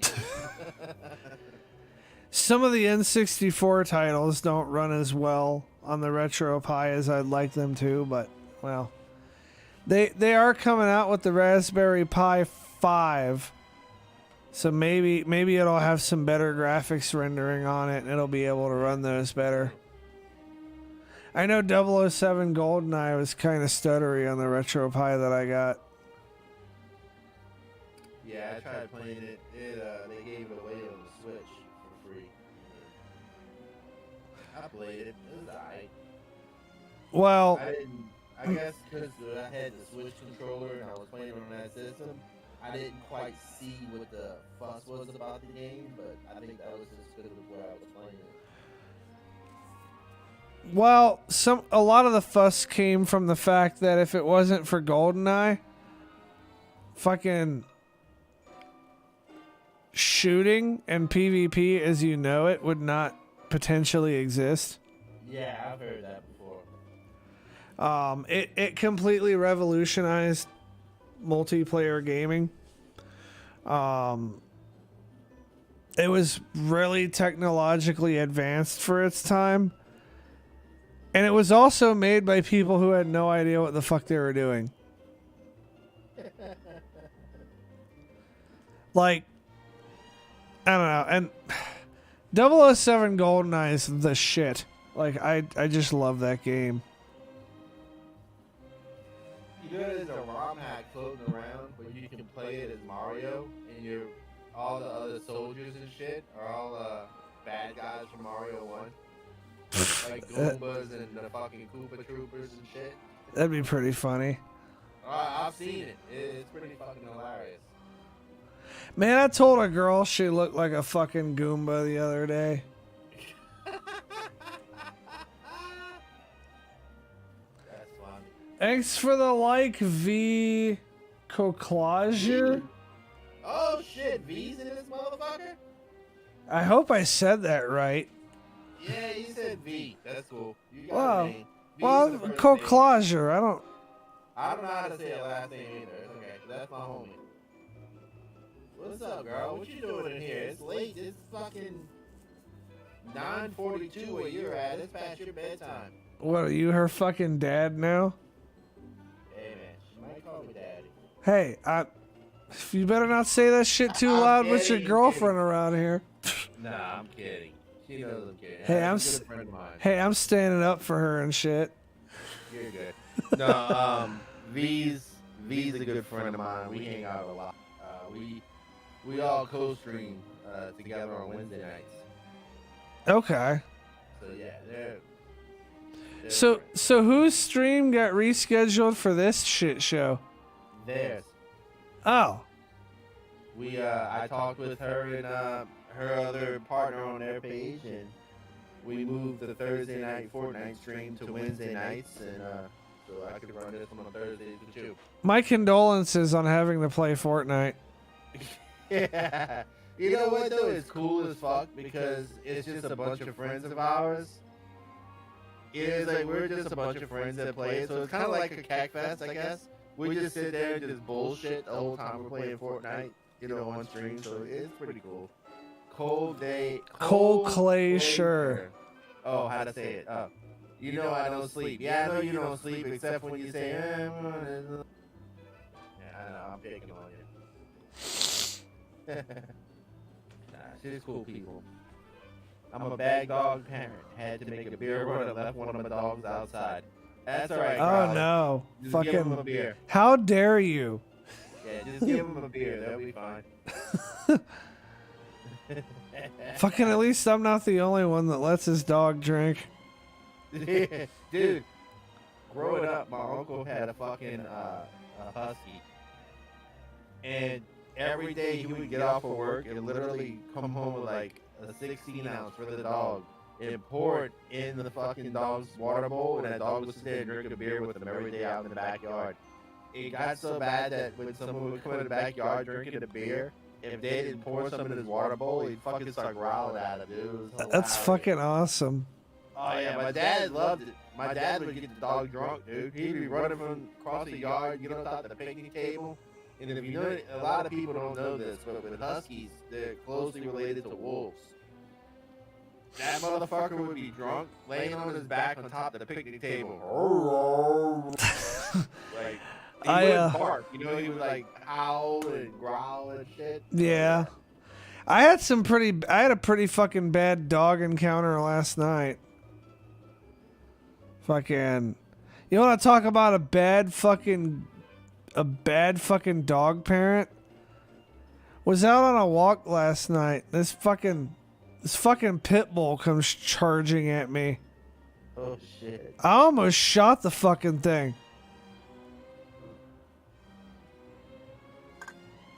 You're not in Discord, so you can't sleep? The fuck? Yeah, whenever she's in Discord, she fucking phone. Well, there's some shit for me to talk there. Maybe I'll just shut up for now. Oh no, dude, you can get it. No. Oh no, I'd be getting you, motherfucker, with your boring ass voice. Fuck you, dude. No, in their Discord, I actually made a channel because they fucked around and made me a mod. So they gave me priv to make channels. Yeah. So she has her own channel when she falls asleep that I can fucking throw her in. By the way, I'm not the only one in that fucking Discord. No, but you're the only one that I can talk shit to right now. So you fucking get the burden. Crowley, he's in that motherfucker. Tua? No, not Tua. But Crowley. So what, you saying Crowley's got a boring bitch ass voice? Oh, Is that what you're saying, Chad? Yeah. Okay, fuck it. Yeah, okay. There you go, Crowley. You put her to sleep, motherfucker. Little boring bitch ass voice. Crowley was like, okay, fuck you, dude. It's like, fuck this page, I'm unfollowing. Fucking rage quits. Nah, Crowley. Yeah, you do clock out on Discord. You fucking clock out. I know you do. That's why the motherfuckers laugh at you when you start snoring in Discord. You see what you ought to do is record that shit. Like, I'm never in there when it happens. See, that's like, the thing. like record that shit and then like put it on a fucking loop in Audacity. Yeah. And that's you see this is the type of shit I do when I want to troll people. I'm like 8 hours of fucking V snoring. Not as bad as your partner on the page. No, but he don't fall asleep on Discord. That motherfucker just falls asleep and forgets to stream. There's a difference, V. I wanted to do that earlier. I'll be sitting there on Wednesday nights waiting to stream. And it's like 7 o'clock. Alright, where's this motherfucker at? I wanted to do that earlier. I was like, fuck, I want to go to bed and take a nap. But it's too late for me to take a nap because I just got home. Fucking. I was watching the time. I was just watching Discord, waiting to see what you were gonna do. And I was sitting. Either he's working late or he's just gonna pop on right at 7. And sure enough, he popped on right at 7. And I was sitting there. I was like, well, this is the one week that I'm not having a technical difficulty of some sort.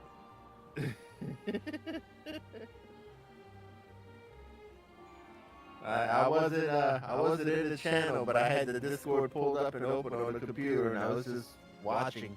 I had the fucking. Facebook open, just watching, just waiting. Like, all right, one of these will pop off sooner or later. I was thinking about fucking. What? You're not allowed to the party, dude.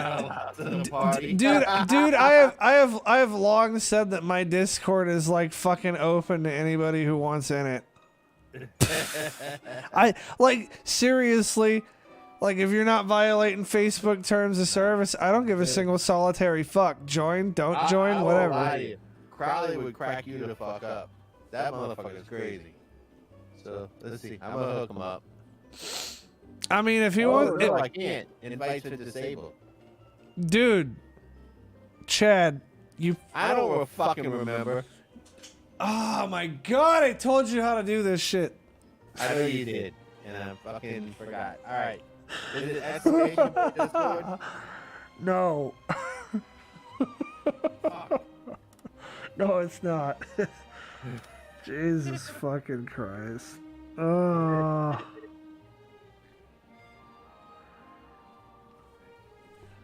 Give me the strength that I need to not talk all of the fucking shit right now. Fucking exclamation point mute. Ah. Fucking attention span's probably about as long as your dick. No, but that's in Discord, not fucking Facebook. Oh, I don't know. Do I have a command for that in Facebook? I don't know if I set the chat bot up that elaborately yet. Invalid arguments. Does Papa Bear need to like show you?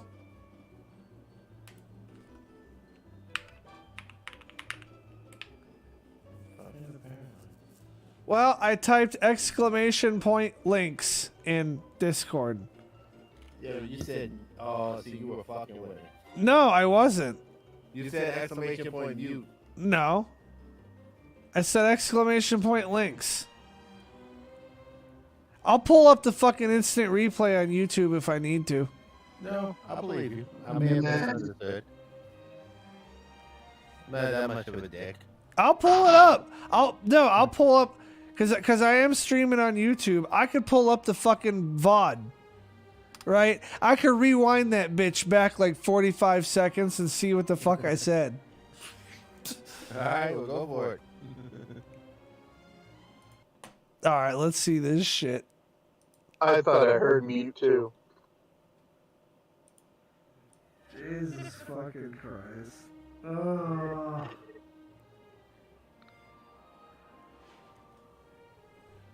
Give me the strength that I need to not talk all of the fucking shit right now. Fucking exclamation sounds like point you're mute. Oh, okay. I did say exclamation point mute. Of my job situation. So I think your fucking audio is echoing on the stream, unless I'm tripping. Does it?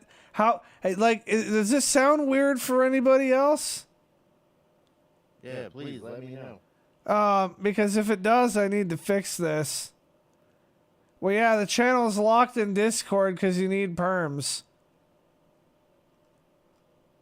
Fucking. Is there any that he can join, or we could just drag him in? Yeah, well, I don't know his username on Discord, or he'd have perms. Join, Crowley, join into general.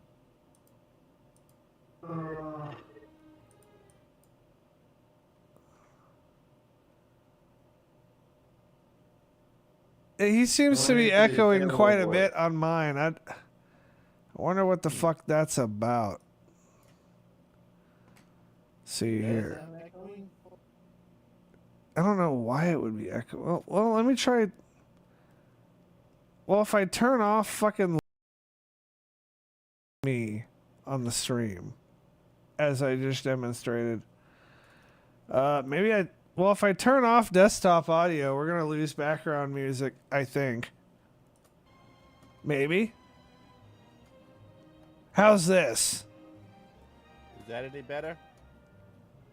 Well, I think it's all in the fucking OBS settings. I don't think it's anything on your end, Chad, because I'm not hearing you echo.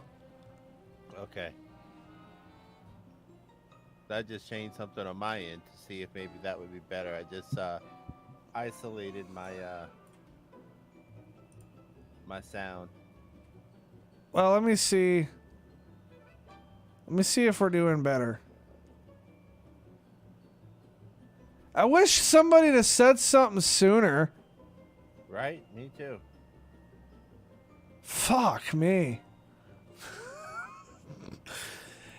Like, I want to put out the best quality fucking stream, like, that I can. I need to know this shit. It only took like 30 seconds to fix it. What's up, Paul Burgess? I haven't seen you in here in like, I don't know, 20 fucking years.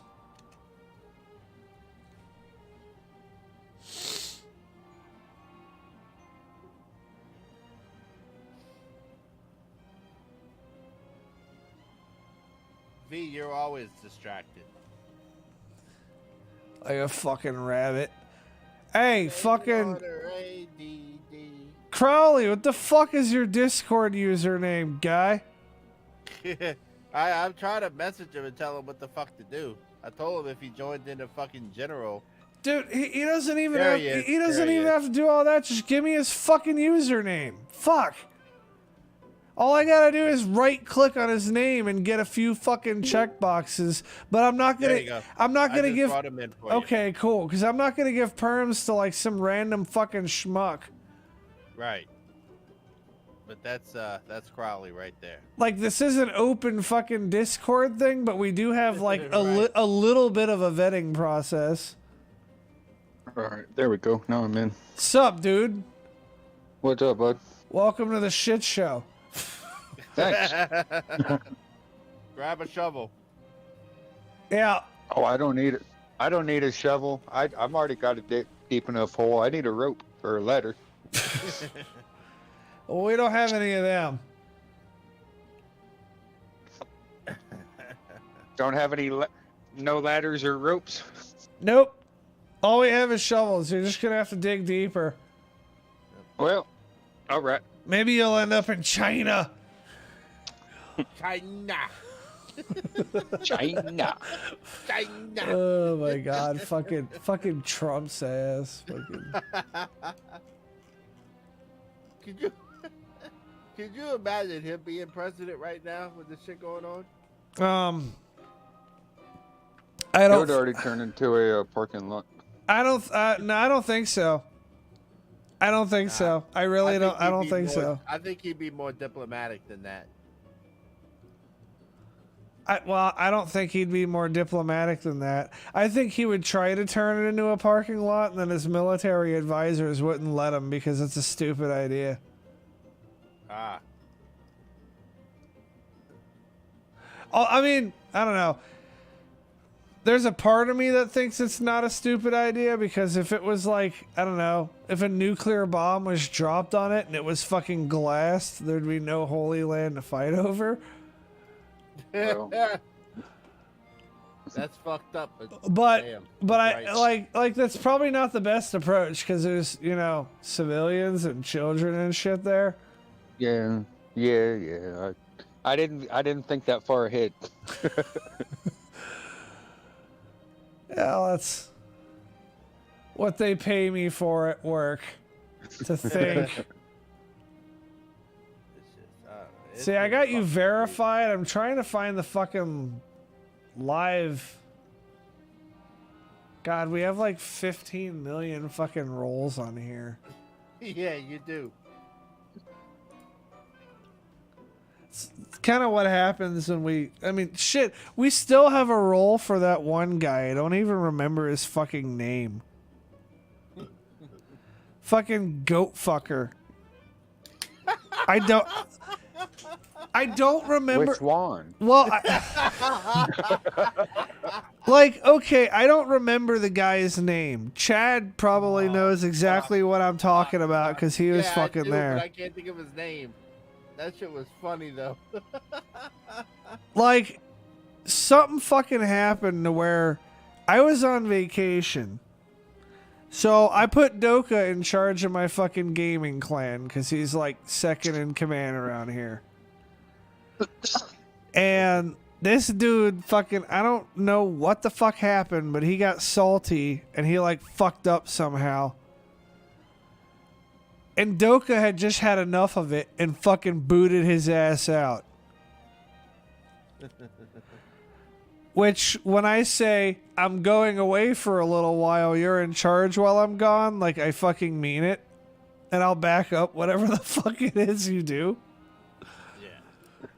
So this guy, like, I get back from vacation, like the next day after I got back, like I was just fucking waking up.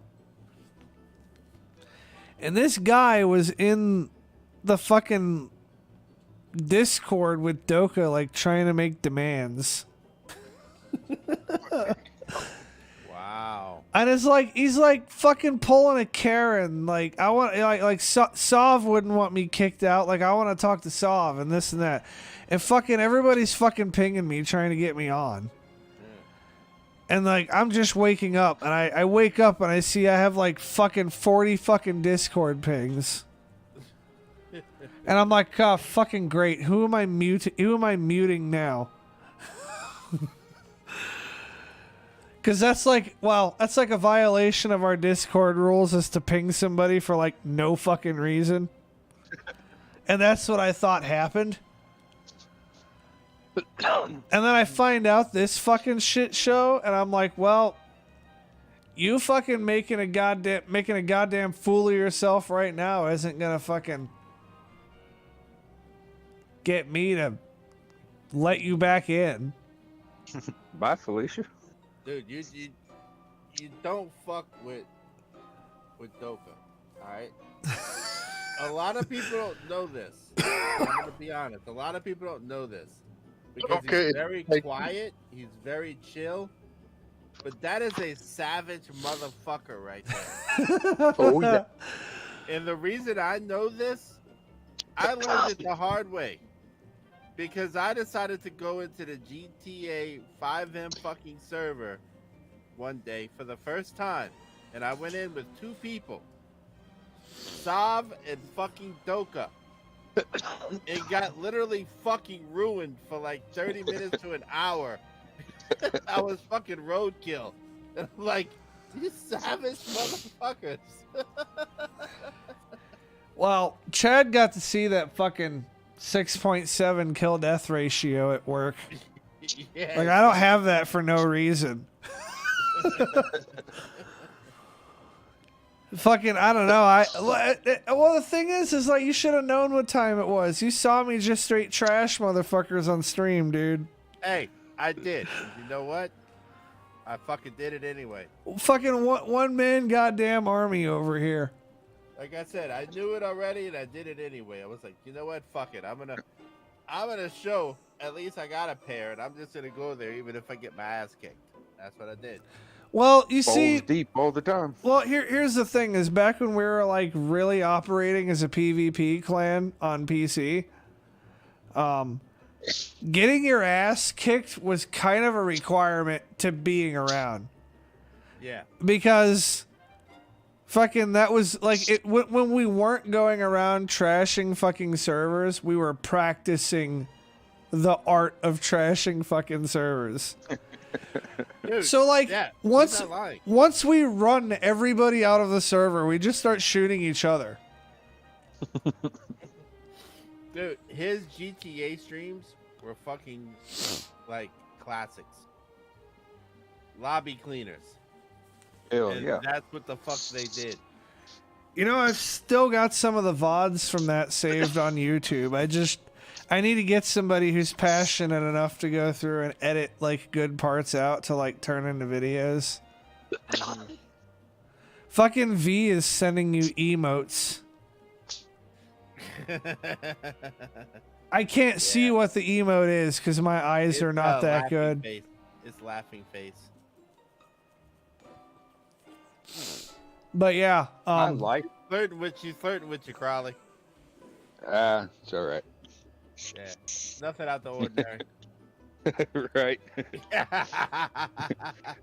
That was like that to watch. Crowley. Look how quick she answered. See, I told you. Told you, man. I like You're gonna watching make Drew GTA. jealous, I just man. don't like playing it. Yeah, you're gonna Well, make Drew jealous. my whole fucking thing with the GTA, what made me stop was that Rockstar really stopped like cracking down on the fucking cheaters. Yeah. And it would just turn into a lobby of like nothing but fucking cheaters. Like God mode fucking. Now don't get me wrong, I even still ran a couple of God mode people out of the fucking servers. Because I knew It ways just got ridiculous though. I knew ways to do it, but I was just like, this is boring for people to watch. Like, Yeah. here's how you get rid of somebody who's got God mode in Grand Theft Auto. Yeah. Fucking keep on, like, don't run them over like full bore. Like, just like love tap them to make their fucking character ragdoll. And then as they're getting up, fucking tap them again so they ragdoll back down. It basically keeps them from moving.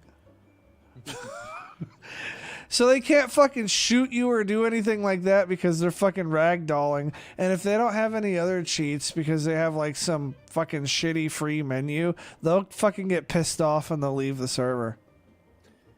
Let me tell you something. I was not on PC. I played GTA 5 primarily on PS4. And I remember I had a guy that just kept coming after me. We were going back and forth, and I actually remember going to Discord. I'm messing with you, V. I remember going to Sav, and I'm like, bro, where can I bring this motherfucker where like I can really fuck him up? And Sav's like, bro, go to the beach, let him kill you. You're gonna spawn back on the beach. After that, fuck his world up because every time he's gonna spawn back on the beach. Dude, when he showed me that, it was like, oh yeah, game on. Yeah, at that point, at that point, it really comes down to who's a quicker shot, and it really comes down to who's a quicker shot, and you already have the advantage because you have your sniper rifle out, and that person has to spawn, get their rifle out, and aim at you while you're already aiming. And here's the thing: they get a couple hits on you. You throw a bomb at your feet and kill yourself. Fuck you, asshole. You don't get the kill. I take it myself. Or the fucking Yeah, or the other little trick I had, and this is one thing that made people think that I was hacking. Fucking bull shark testosterone and a combat helmet. I know you used a lot of the bull shark. I know that. Well, if you have a combat helmet on combined with bull shark testosterone, somebody can shoot you in the head and you'll still live. No shit. Dude, I used to love it, bro. When he would stream it, I would be sitting there watching his streams and just begging, like, come on.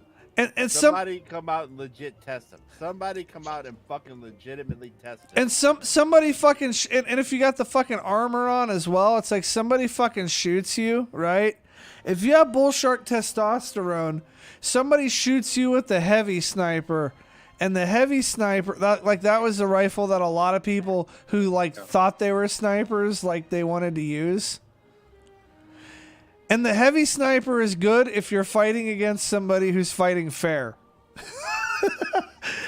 But if you're fighting against somebody who fights dirty like I do, what happens is you're going to shoot them with the heavy sniper, take like half their fucking health away, and then what's going to happen is they're going to pop you like 3 times with the marksman carbine and you're just going to die. Yeah, that marksman was a beast. That marksman was nasty. Yeah, and then when it got even worse when they put the fucking Mark II version in there, and I never even needed the Mark II version. You know, I'm gonna make you laugh. I remember when you were training me to take over the PS squad, the PlayStation squad, and I had a training with Tori. Yeah. And Tori's explaining stuff to me, which I will give her credit. She was doing good. Like, as far as, like, being a teacher. She was teaching me a lot of cool shit. And, she finally got to where she was like, all right, well, when you respawn, I'm going to count to 5, and then we're going at it. I'm like, all right. She counted to 5. I shot 2 homing missiles, 2 RPGs, and then I sniped her. I was watching her run and dodge the fucking rockets, and I was already with the sniper. Pow! And she goes, I'm like, yeah, I think I might have figured you out a little bit. But she's like, all right, well, she respawns. She starts shooting. Brrr. She takes half my health. I shot an RPG at the ground and shot myself up. And she's like, you fucking watch Sav too much. Well, I fucking came up with her little fucking lesson plan. Yeah. Fucking, you just be grateful that nobody on PlayStation had the ability to fire rockets as fast as I did. Right. I figured out a way that if you like switch from your rocket launcher to your bomb and back, that it would skip the fucking reload animation and reload your fucking rocket launcher. No shit. So what I did was I created a fucking binding. Metal Gear shit there. I created a fucking binding on my mouse that let me do that. Nice. So if you ever wondered how I was able to fire off all 30 rockets in the span of like 45 seconds, like that's what I did for destroying tanks and insurgents and shit. I mean, well, one of my tricks that I had, I think I was teaching people this on the PlayStation crew, is that if you take cover behind a fucking behind a wall, right? Yeah. You aim with your grenade launcher and then you pop behind the wall and you blind fire it. The grenades will shoot as fast as you can pull the trigger. And they'll shoot where you were aiming. The problem I think with the PlayStation crew was that there were certain ones that were awesome. And I'm going to put Quack in that category because Quack was. So was Tori. That they had your back. But a lot of them, like the idiot in Florida and a couple of others, shit went down. Them motherfuckers scattered. I think the majority of people who watched my streams and paid attention to them ended up getting good at the game just by watching the shit that I was doing. Oh, yeah. Dude. Oh, I didn't tell you this. This is something I haven't told you for years, and it just popped in my head. Because I'd fucking forgot about it. There was a guy, and this was after I had, quit being in the crew and everything. You had stopped streaming. I just for the hell of it decided one day I jumped on my PS4 and went online. Yeah. I'm fucking running around, just fucking around with submissions and shit. This motherfucker shoots me point blank. Pow! Kills me. And I'm like, all right, motherfucker, I'm coming after you. Well, I happen to have a headset and a mic on. He comes in and says, I remember you, motherfucker. What you mean? Yeah. Yeah. You and your boys used to fucking kill me all the time. About to fucking Dude, kill you again. He knew the name of the fucking crew and everything, bro. He was one of the guys apparently we had trolled. about to fucking kill you a bunch of times again. What's up? 2 hours I fucked with this dude and fought his ass, bro. After that, dude, we're talking shit back and forth to each other in the fucking mics, dude. And I'm just fucking this dude up. Because he honestly, it's sad to say he sucked at the game. But well, he fucking remembered me, saw my name pop back up, remembered the shit that we put him through with the crew, and he wanted some revenge. And I was like, yeah, all right, motherfucker, come get it. a lot of the saltiest ones fucking... I just remember that motherfucker rolled up at my house. Oh. I don't think I'll ever forget that. What a fucking idiot. But yeah, fucking, I don't know, we got into some shit. That was... But yeah, I would try to pass on what fucking knowledge I had to, like, the PS crew, and, like, half of them didn't listen. And then and then the half that didn't listen would wonder why the half that does is better at the game than them. And like, I'm gonna give you some fucking credit, Chad, is that you are one of the few people who would actually fucking ask me, like, hey, you know, fucking, what do I do about this? Or how come you do this way? And I'm like, Yeah. well... Yeah, I wanted to learn, dude. I really did. I wanted to fucking learn. I wanted to be better than what I was at the game. Well, that wasn't hard to do. That's what it was. Yeah, fuck you. Fuck yeah, I want some homemade potato chips. Who But doesn't? yeah, I wanted to be better than I fucking was. Who the fuck's got homemade potato chips? I do. My wife just made some. I'll be Oh. right back. Shit. And the cast iron skillet. Fuck, I'm gonna have to figure out where you got that particular model of wife and see if I can get me one. She said, you want me to slice up a potato and make homemade potato chips? I said, fuck yeah. Fuck yeah, make some chips. What kind of question is that? That's not. Like, what kind of question is that? Fuck yeah, make some chips. Like you really gotta ask? Right? It's Yeah, like, hey, you want a beer? That's not even a question. yeah, like fucking, I don't know, just bring me one.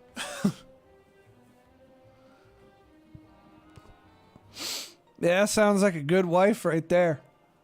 All the wives I've had have sucked. She takes care of me. My first one didn't. This one does. Man, my first one, my first wife, and I guess technically my only wife, but sat on her fucking ass, like, all the time. Yeah, that was my ex-wife. And sometimes I'd have to yell at her to, like, shut the fuck up when I'm in the middle of a stream. Cause she'd be playing VR chat and, like, yelling into that shit. Oh, damn. And people would just straight be watching my stream. I'm like, hey, shut the fuck up. Don't talk so loud. I'll bet Chad fucking remembers that. They're like, fucking, I just yell out the door, hey, shut your fucking mouth. Cause I don't know if my fucking viewers would hear her yelling in the background, but I goddamn sure would. And the way I see it, if I can hear it, my viewers can hear it, even if they can't. Right. Because if you get somebody with good studio cans tuning in, they'll hear it. Like the cricket? Yeah. Yeah. Fuck I'll that never forget cricket. that, bro. I know. I wish I had my tarantula at the time. Right. No shit. I'm like, fuck you, motherfucker. You're That food motherfucker would now. have been a sacrifice. You're food now. You know what? Actually, on the subject of my tarantulas, I got to see my rear horn baboon tarantula eat for the first time ever. Nice. Now, it's not the first time it's ever eaten. It's the first time I've ever got to witness it. Yeah.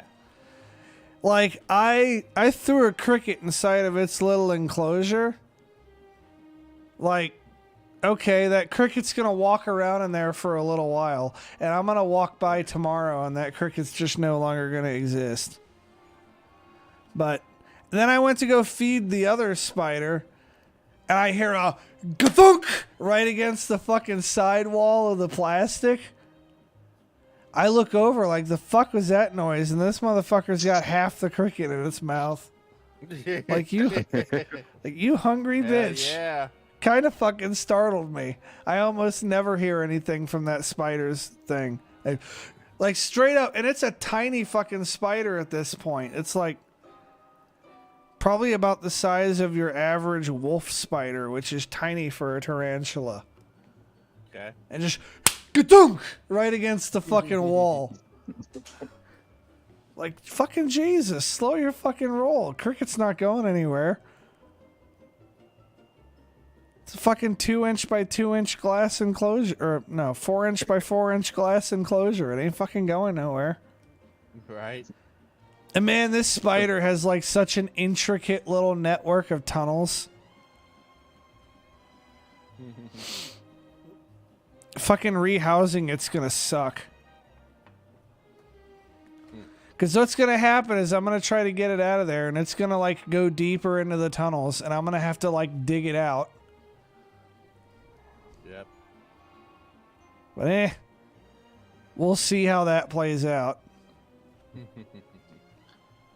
Buddy of mine used to have the mantis. I had a big mantis shrimp, and I'd watch him one day, and he'd go get a couple small crabs, and that shrimp would come out, and like you could watch him like literally like smack him about 6-7 times and hear it. The beast, bro.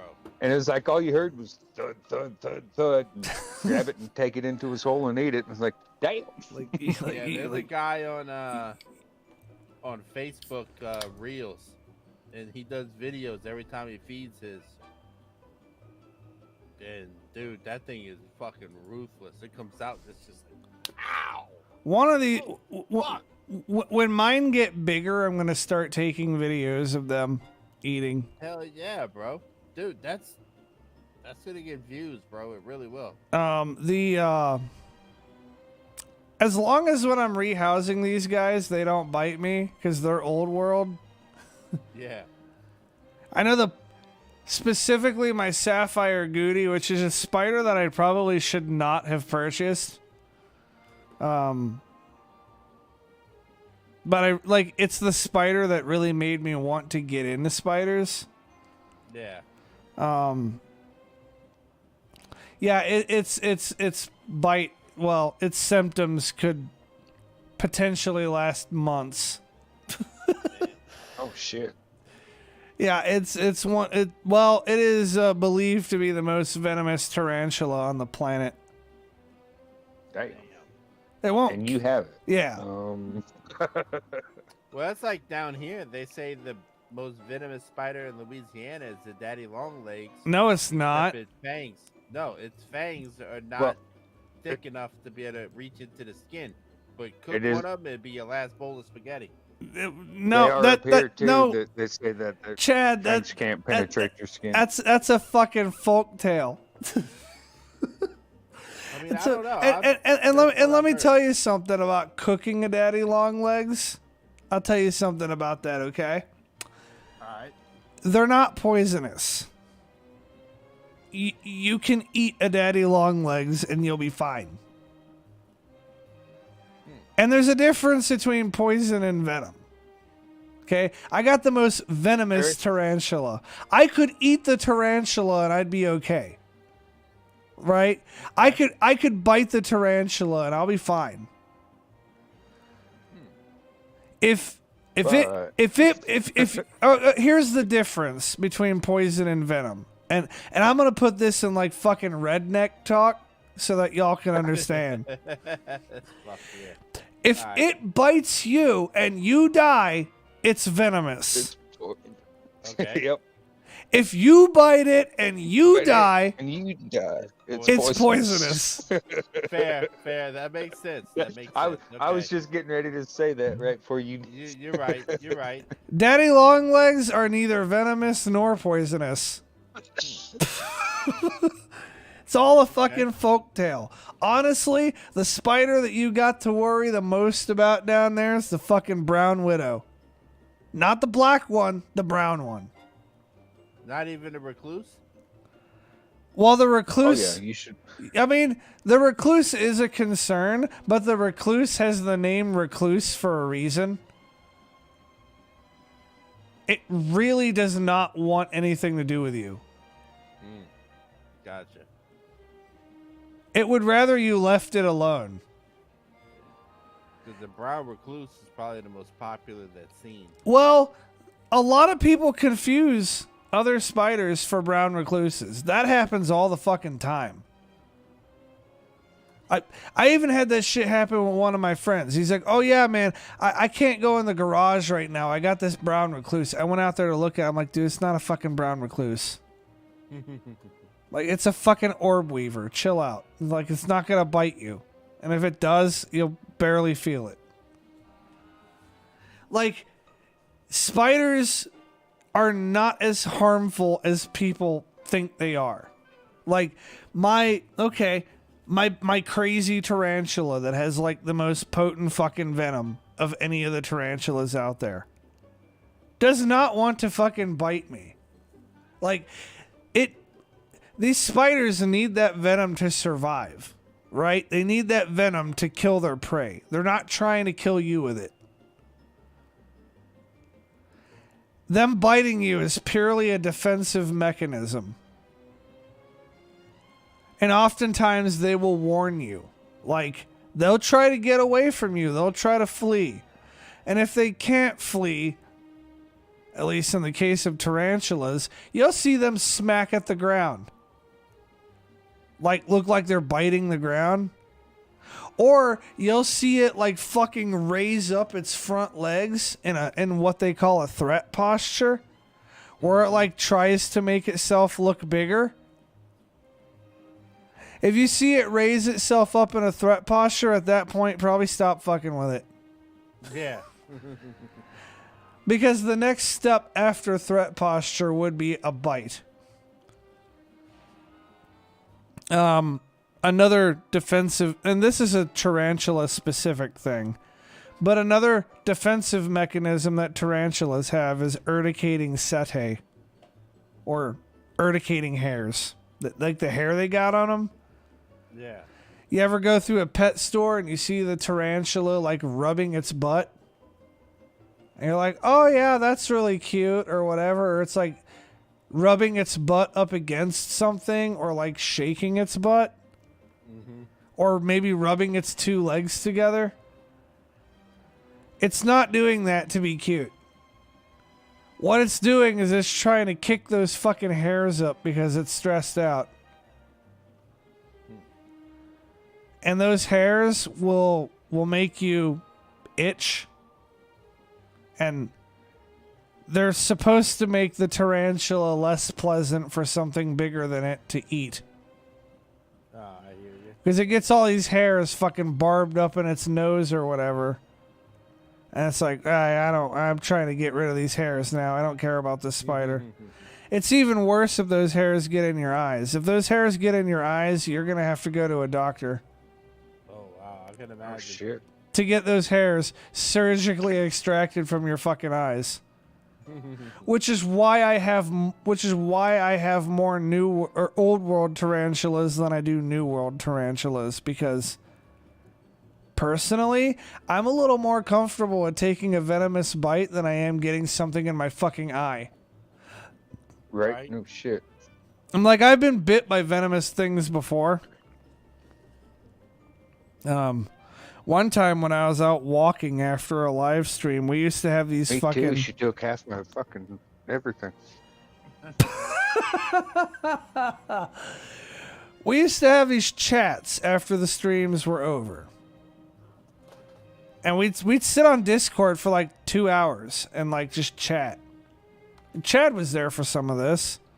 Yep. Fucking during one of those fucking after stream chats one night, I got bit by a fucking rattlesnake. Yeah. Oh fuck!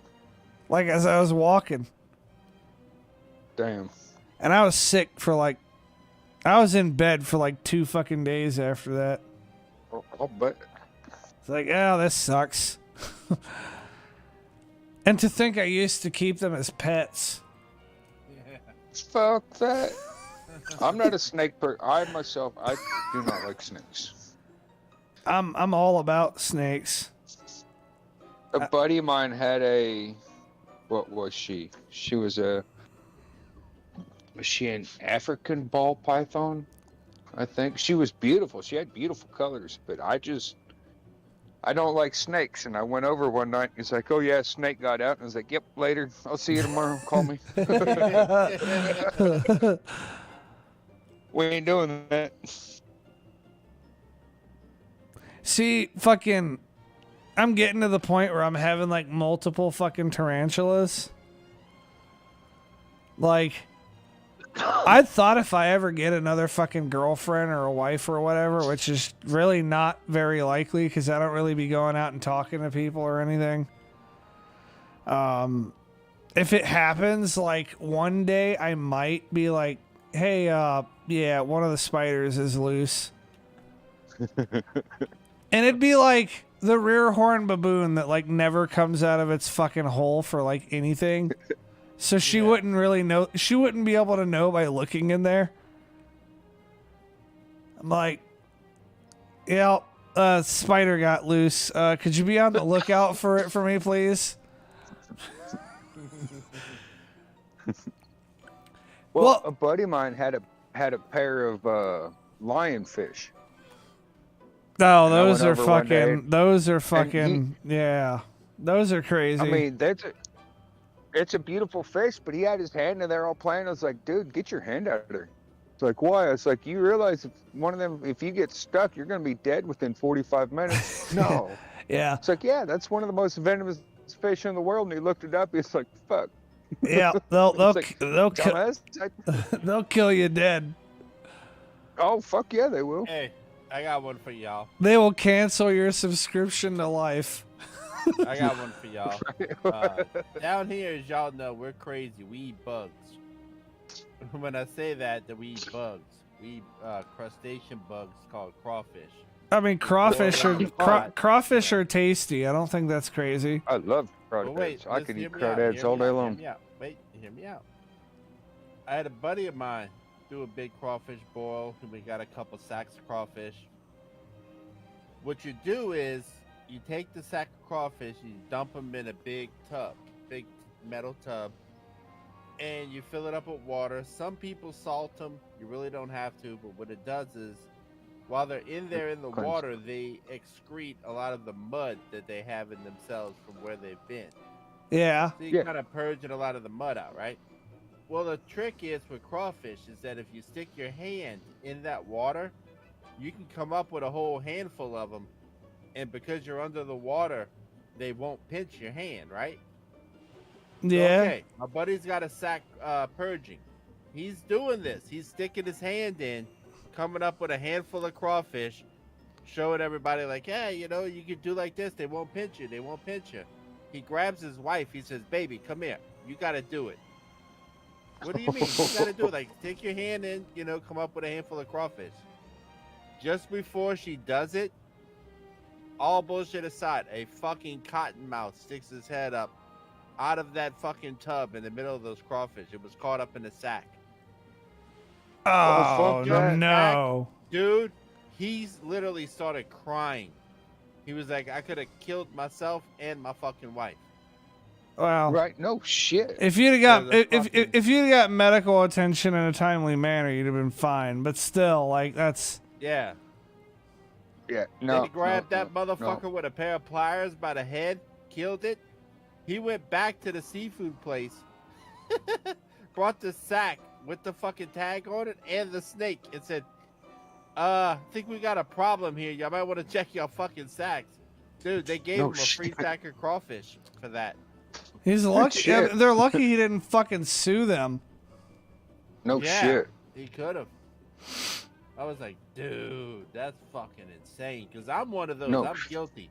I would put the crawfish like that and just run my hands through the sack and all like that. Because we've actually found turtles, you know, inside the crawfish sacks. Like, you see, they're like, what's that big fucking blob? Grab it. It's like, oh, fuck, that's a live turtle. Yeah. Go Oh, to the shit. ditch or something. But If it's I've not found the snake. Knock on wood. But yeah, that's crazy. just shoot that motherfucker if you do. Right? Fucking Oh shit. 38 special shot shell. Fucking. Yeah. Or some kind of 12 gauge bird shot. I'll send you. Did I send you a First picture of off, that I'll turtle grab him caging with the from Canada? pliers and throw him in the yard. Then I'll shoot him because I'm not putting a hole in my fucking tub. Let me find it. I'll send it to you. Hold on. If you got a good porcelain tub, you won't put a hole in it. It's not porcelain. It's tin.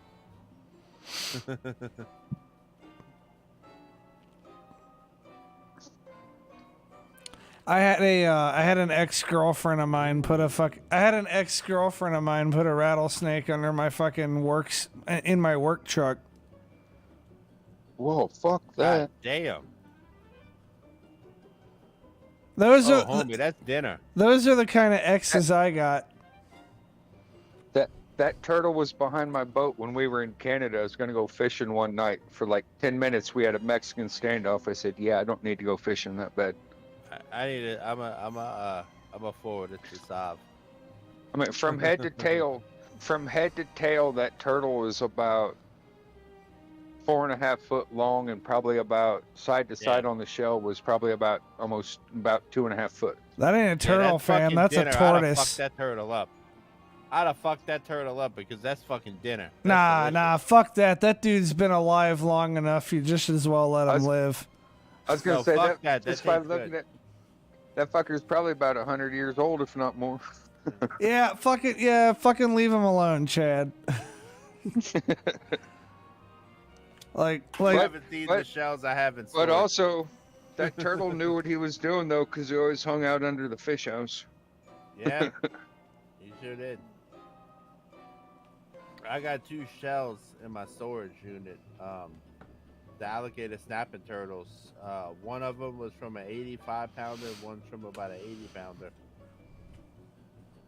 aren't they protected well, I know they're protected in Those, Florida. They're Not in Louisiana. No. they're protected in Florida. Yeah, those that particular the alligator snapping turtles and the snappers and soft shells are not protected. The alligator snapping turtles are the reason why I don't be reaching my hand into shit. Oh yeah, dude. Not anymore. Dude. I used to do that shit as a kid. Not anymore. No, that's why I would never go like the people that do the fucking noodling, that stick their head in and come up with the catfish like that. Fuck you, Man, I that's a used- well, I nice used to- turtle. dude. Yeah, I that- grew that's up. I had an uncle that lived out in the bayou, and he had one. It was about 100 pounds, dude. He kept it in a fucking pen in his yard like his dog. Would feed it every Damn. day.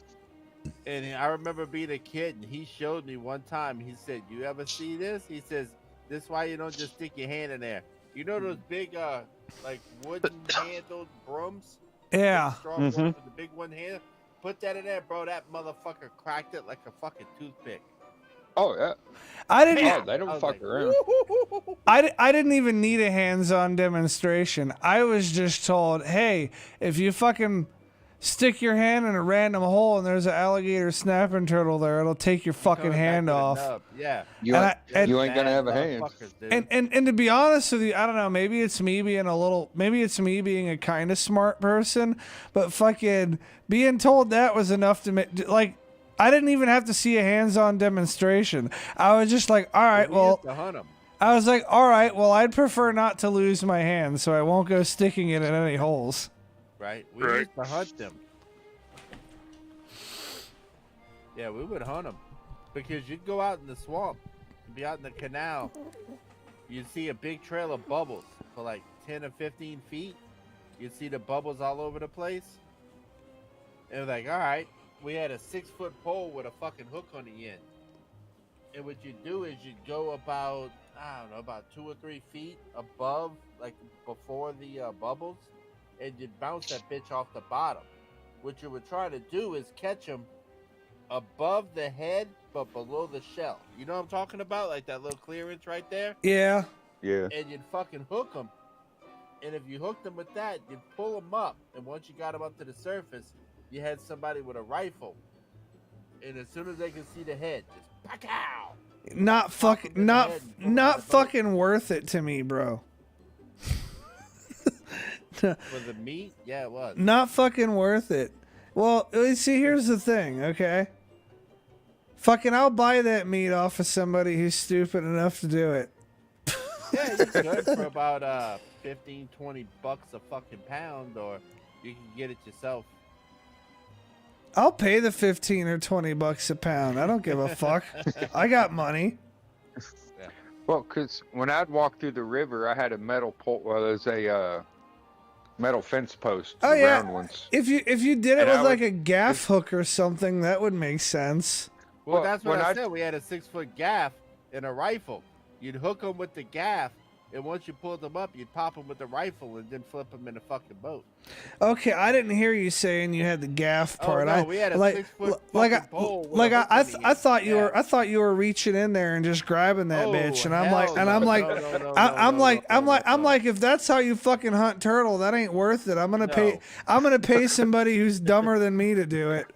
No, we had a 6-foot pole with a fucking hook on the end that we used as a gaff. No. Now, anytime I'd go play in the river as a kid, I had a metal fence post, and I would just like tap it around like a walking stick. And if I heard a hollow Yeah, I thud, I don't was like, blame "Yep, you. I'm going the other way."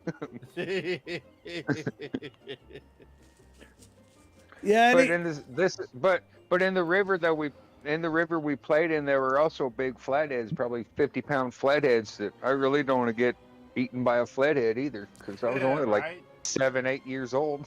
anytime I went playing in the swamp when I was in Florida, I'd fucking take like a piece of rebar in with me, Right. and I just poke it around, stab into little parts of the fucking. And I don't know if it felt too fucking hard, like, well, I'm gonna go a different way. Or if it was a fucking gator, it would come out and just like try biting the fucking rebar. Yeah, we had a One little of my trick for the cousins- gators.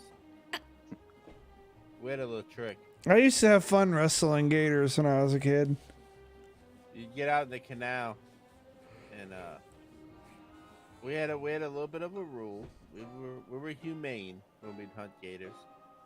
If it was a female that had babies, we'd leave her alone. That way they could, reproduce, and then we could eventually hunt the kids. Right. So what you would do is we get out there, and you see a gator and you wanted to kill it. What you would do is, before you shot it, you would just go.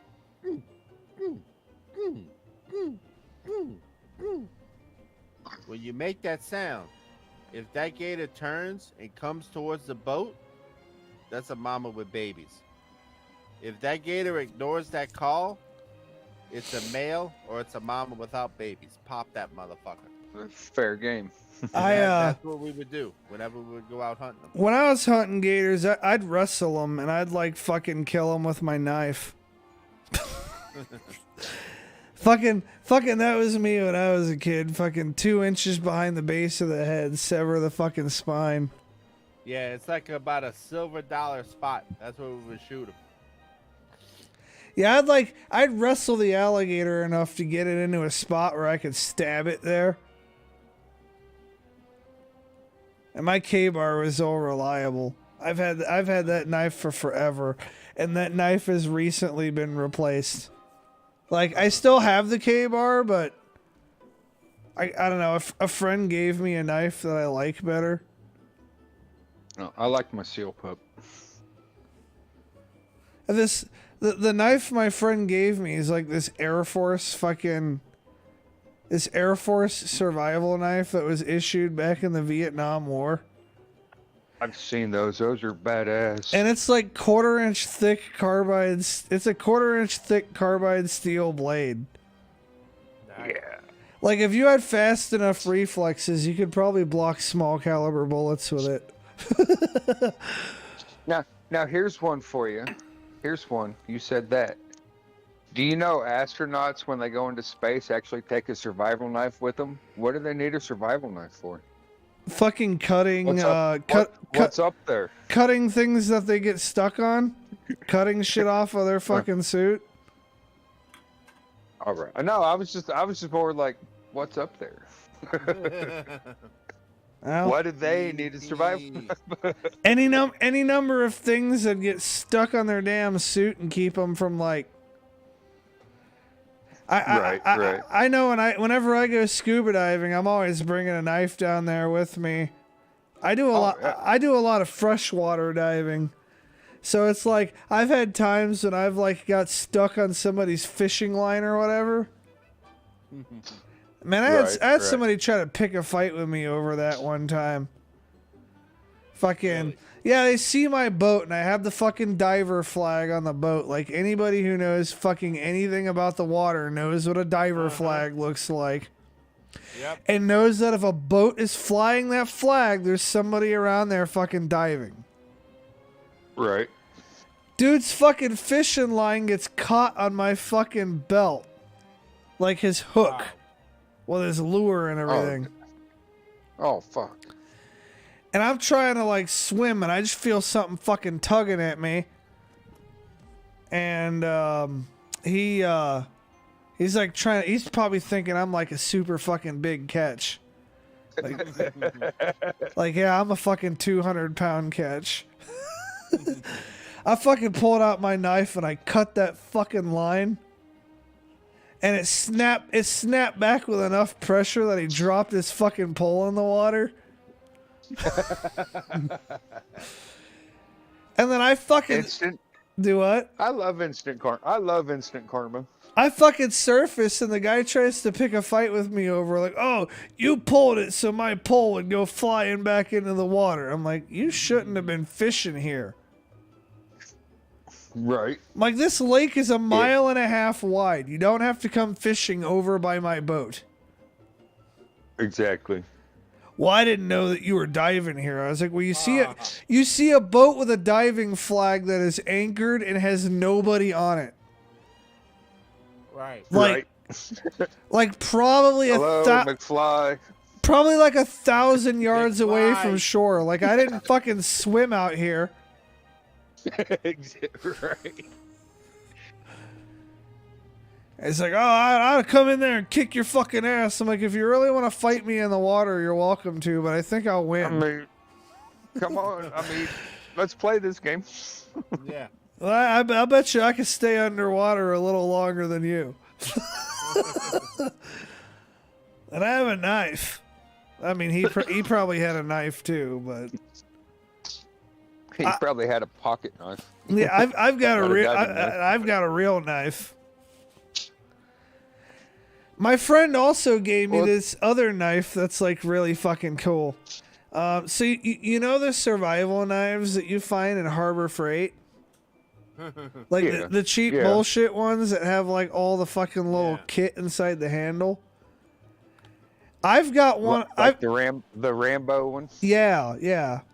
I've got one of those from like 30 fucking years ago. That is Japanese steel. Like a quality fucking knife. Right. I'll tell you what. I'm gonna grab a beer, and I'm gonna go get those. I'm gonna go get the knives, and I'll show you guys. Then you'll see, because I don't know. It doesn't really sound like shit, but when you see it, you'll be like, oh. I'll be right back.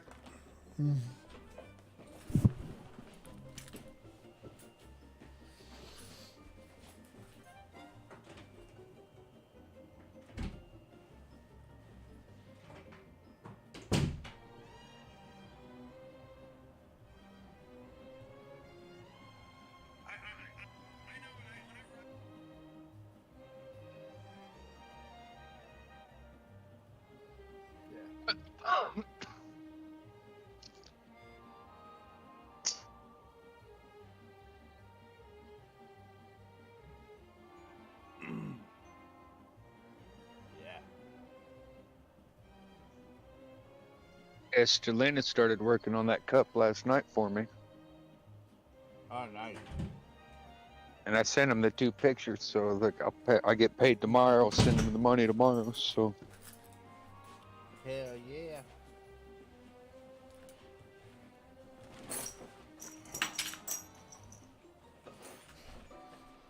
All right, I'm kind of back. All right, so to give you guys a point of reference, I'm gonna first show you my K-bar. I've had this thing since I was like fucking 12. Custom leather sheath. This is the fucking knife I was killing gators and shit with. Now the Air Force survival knife that I was talking about, that I think is gonna be the K-bar's successor, is this. Look at how thick this fucking blade is.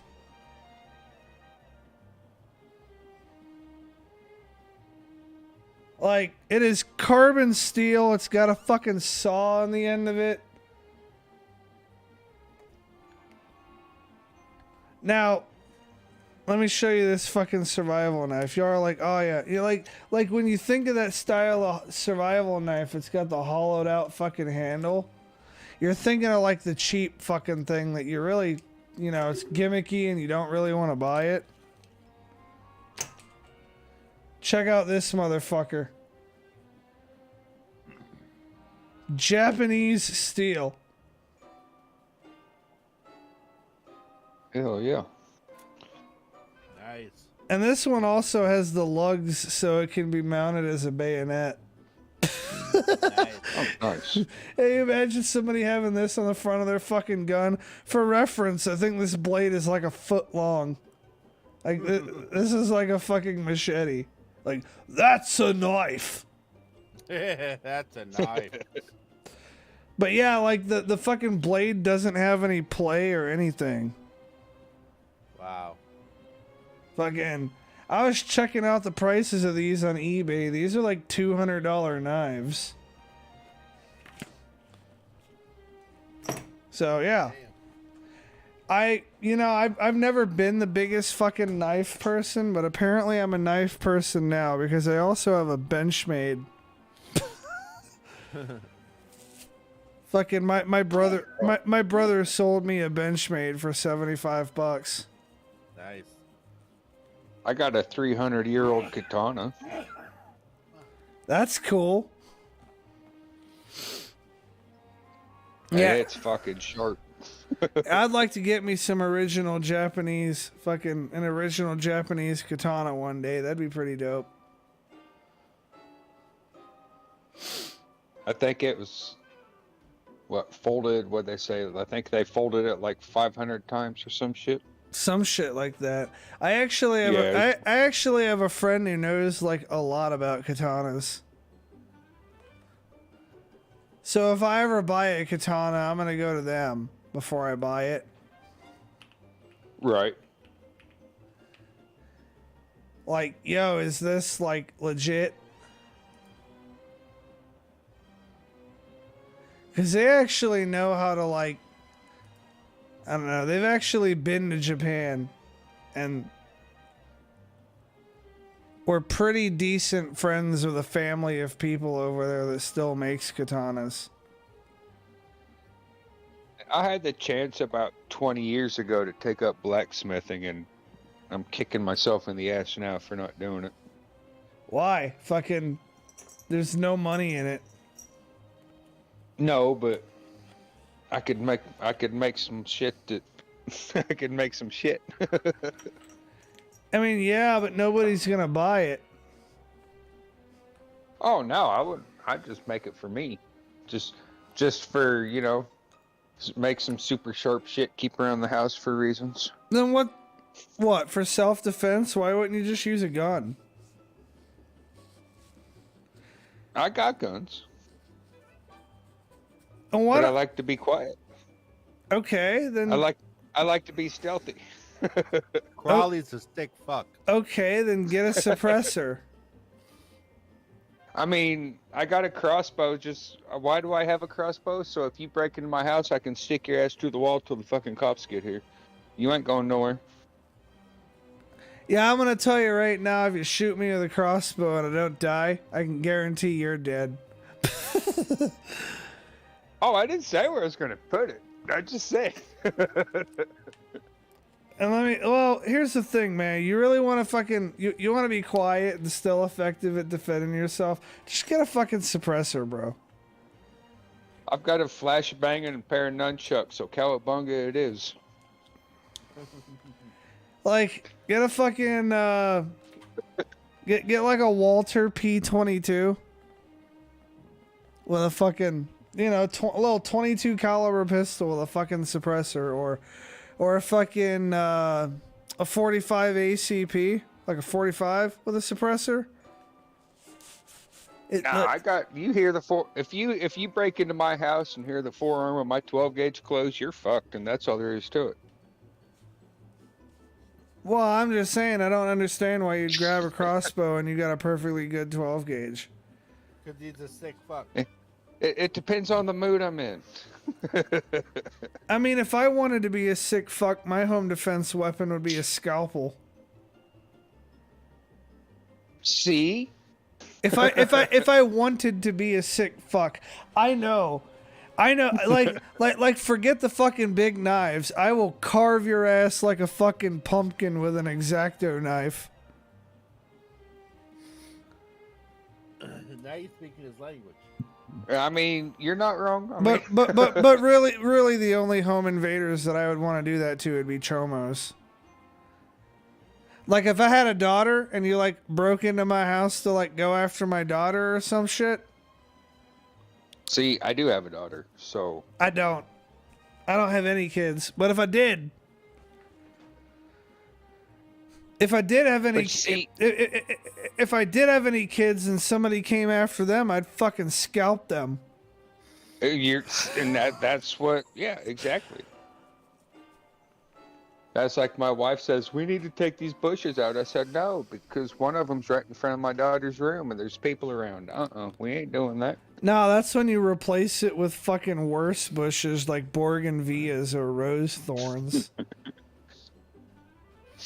Or if you're a real enterprising individual, get some of the prison-style serpentine razor wire. Oh, some of that Constantine wire? Yeah, let the fucking bushes grow around it. Like, after a couple of years, the bush and that Constantine wire will become one. Oh, yeah. And you try to crawl through that shit, man. Wow. Honestly, if I have a daughter and you're man enough to crawl through Constantine wire to get to her, and you're like, you know, not like way older. Like, if you're like some high school kid and she's in high school and you're man enough to crawl through fucking Constantine wire to get to her, you know what? I'll let y'all have the night. Right, yeah, no shit. I'll let y'all have the night, because I'm gonna tell you right now, anybody man enough to crawl through fucking Constantine wire has impressed me enough that I'd let them be with my daughter if they were like a comparable age. But see, if you come into my house and my dogs don't know you, if you get past the dogs, you got to deal with something you don't want to deal with, and that's me. That just depends on how ready for war they're coming. I mean, well, yeah. Because if they really want something, you might just hear what sounds like a paintball gun and your dog fucking. And then you might come around the corner and somebody might be staring you down with a suppressed 45. Well. And then you're like, oh, fuck. Just saying, that could happen. With my cat-like reflexes, I'd get shot. Or the fucking ATF will come in now that they know you have dogs. Like, oh yeah, all the houses on this block, that guy's got dogs. We're gonna go raid his house. Right. Y'all have the goon squad come through your door at like 3 in the morning, and they'll shoot your fucking dogs.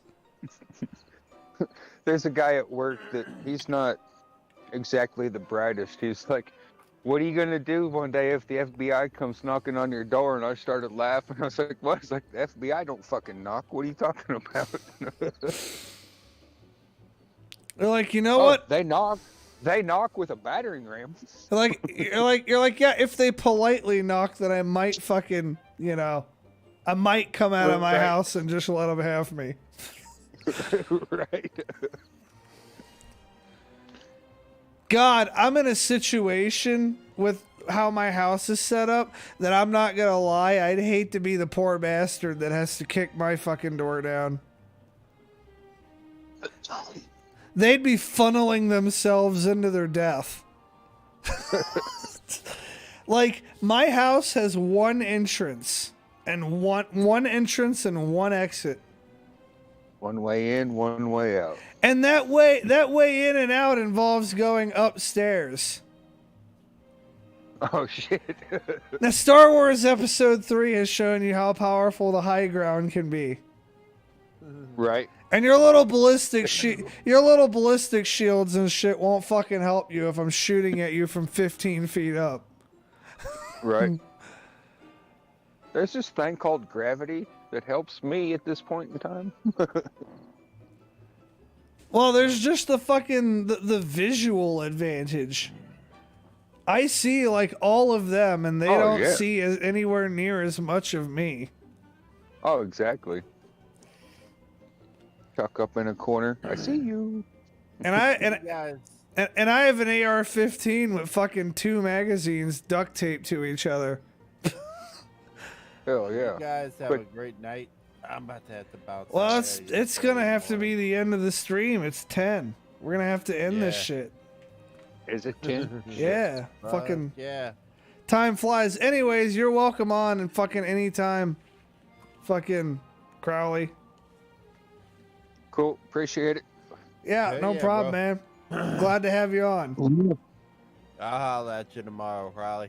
Y'all take it easy, man. See